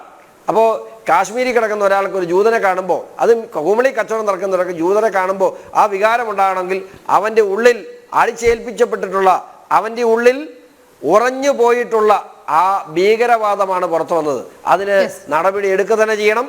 അത് കേരള പോലീസ് അക്കാര്യത്തിൽ കാണിച്ചിട്ടുള്ള കുമളി സംഭവം എന്ന് പറയുന്നത് ഒരു അപായ സൂചന തന്നെയാണ്. അത് കണ്ടില്ലെന്ന് നടിച്ചുകൊണ്ട് ഇവിടുത്തെ സർക്കാരിനോ പോലീസിനോ മുന്നോട്ട് പോകാൻ കഴിയില്ല. നേരത്തെ കെവിൻ പീറ്റർ തന്നെ ഈ ചർച്ചയുടെ തുടക്കത്തിൽ പറഞ്ഞിരുന്നു, ഈ വ്യക്തിയുടെ സഹോദരനെ കുറിച്ച് ഒരു തീവ്രവാദ കേസുമായി ബന്ധപ്പെട്ട് അദ്ദേഹത്തെ പോലീസ് പിടികൂടുന്ന ഒരു സാഹചര്യം, അയാളെ പോലീസ് പിടികൂടുന്ന ഒരു സാഹചര്യം ഒക്കെ ഉണ്ടായി. വളരെ കൃത്യമായി അയാളിൽ ഉറങ്ങിക്കിടന്ന ആ മതാന്ധത, ആ തീവ്രവാദ സ്വഭാവം അത് തന്നെയാണ് പുറത്തു വന്നത്. ഇത് വലിയ ഭീഷണി നമ്മുടെ സമൂഹത്തിന് ഉയർത്തുകയില്ലേ ശ്രീ കെവിൻ പീറ്റർ?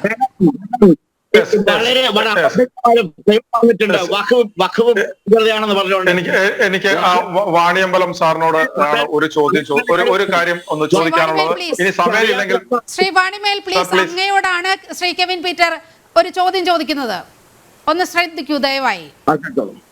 സാർ, സാറിന്റെ പാർട്ടിയായ മുസ്ലിം ലീഗിന്റെ യൂത്ത് ലീഗിന്റെ നേതാവായ KM ഷാജി അല്ലേ പോപ്പുലർ ഫ്രണ്ട് പ്രവർത്തകരെ യൂത്ത് ലീഗിലേക്ക് സ്വാഗതം ചെയ്തത്? നിങ്ങളൊരു ഉത്തരവാദിത്തമുള്ള നിങ്ങൾ ഈ പറയുന്ന രീതിയിൽ ഭീകരവാദത്തെ, ഇസ്ലാമിക ഭീകരവാദത്തെ എതിർക്കുന്ന ഒരു പാർട്ടിയാണെങ്കിൽ നിങ്ങളുടെ നേതാവ് രാജ്യം ആ ഭീകര സംഘടനയെ നിരോധിച്ചപ്പോൾ നിങ്ങളൊരു സർക്കുലർ അല്ലേ ഇറക്കേണ്ടത്?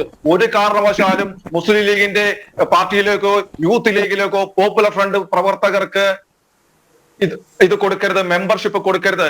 കാരണം സാർ, ഇപ്പോൾ ജയിലിൽ കിടക്കുന്നത് ഇതിന്റെ തലച്ചോറുകളാണ്, പ്ലാൻ ചെയ്യുന്നവരാണ്, പണം കണ്ടെത്തുന്നവരാണ്, റോ മെറ്റീരിയൽ കൊടുക്കുന്നവരാണ്, അത് ചിലവഴിപ്പിക്കുന്നവരാണ്. പക്ഷെ അവർ ട്രെയിൻ ചെയ്യിച്ച ഏറ്റവും എക്സ്ട്രീം ആയിട്ടുള്ള ഭീകരവാദികൾ എവിടെയാണ് സാർ? അവരെവിടെ പോയി സാർ? അവർ യൂത്ത് ലീഗിലുണ്ട് സാർ. അവരെ നിങ്ങളുടെ നേതാവാണ് വിളിച്ചു കയറ്റിയത്. എന്നിട്ട് നിങ്ങൾ തീവ്രവാദത്തെ പറയുന്നത് കപടതയല്ല സാർ. നിങ്ങൾ ആദ്യം പുറത്താക്കൂ.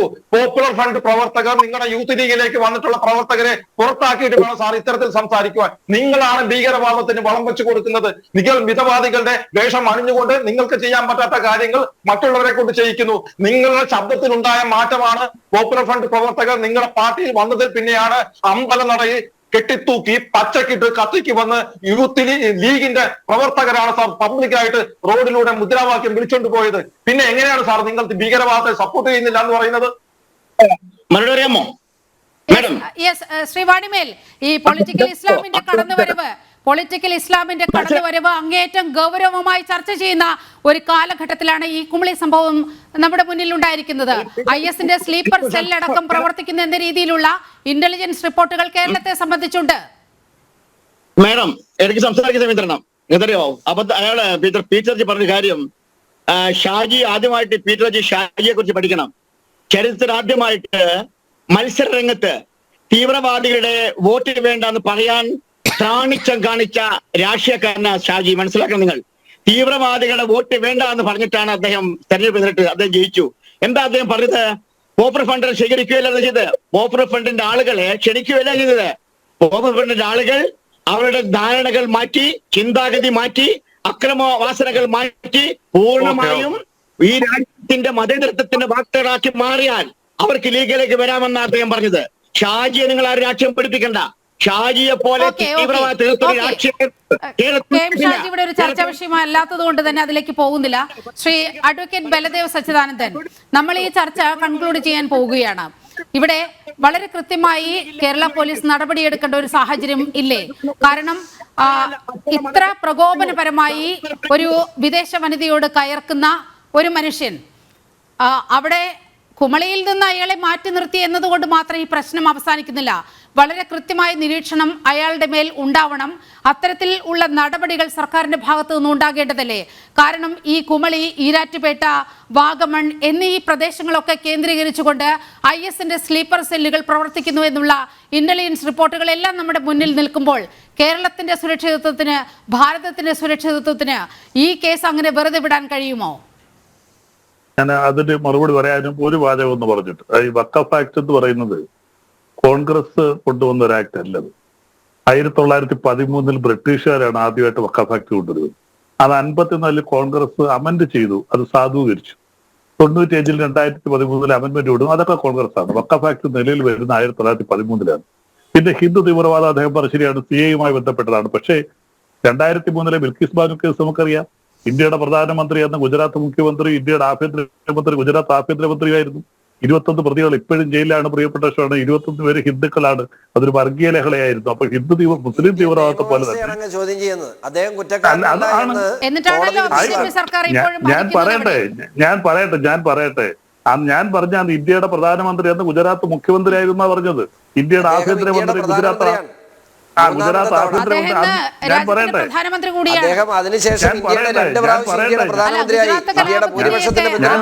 ഷോണ്, ഞാൻ വേറൊന്നും പറഞ്ഞില്ലല്ലോ.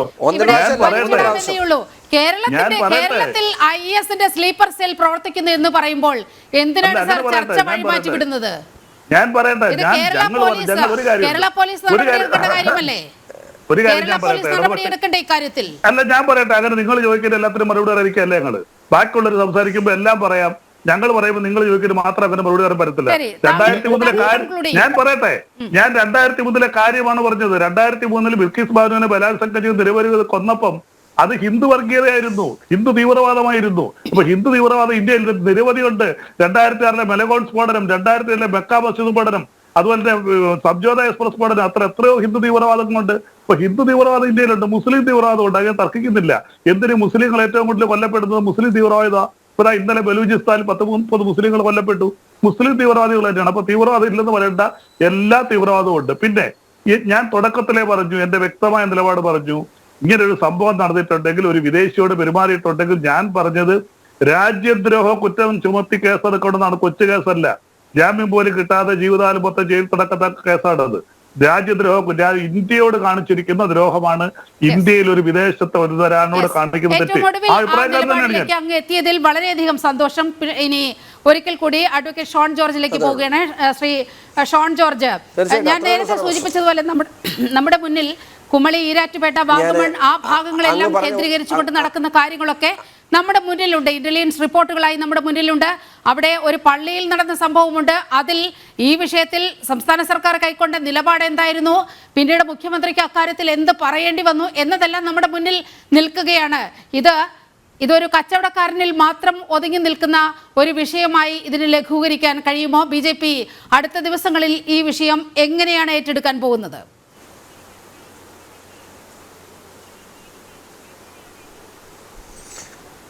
ഈ വിഷയത്തെ കേരളത്തിൽ ഈ പറയുന്ന സ്ഥലങ്ങളിൽ മാത്രമല്ല, അതിനപ്പുറത്തേക്ക് കേരളത്തിൽ വ്യാപിച്ചു കിടക്കുന്ന വലിയ രീതിയിലുള്ള IS സ്ലീപ്പർ സെല്ലുകൾ കേരളത്തിലുണ്ട്. അതിന് ഒത്താശ ചെയ്തു കൊടുക്കുന്നത് കേരള പോലീസാണ്.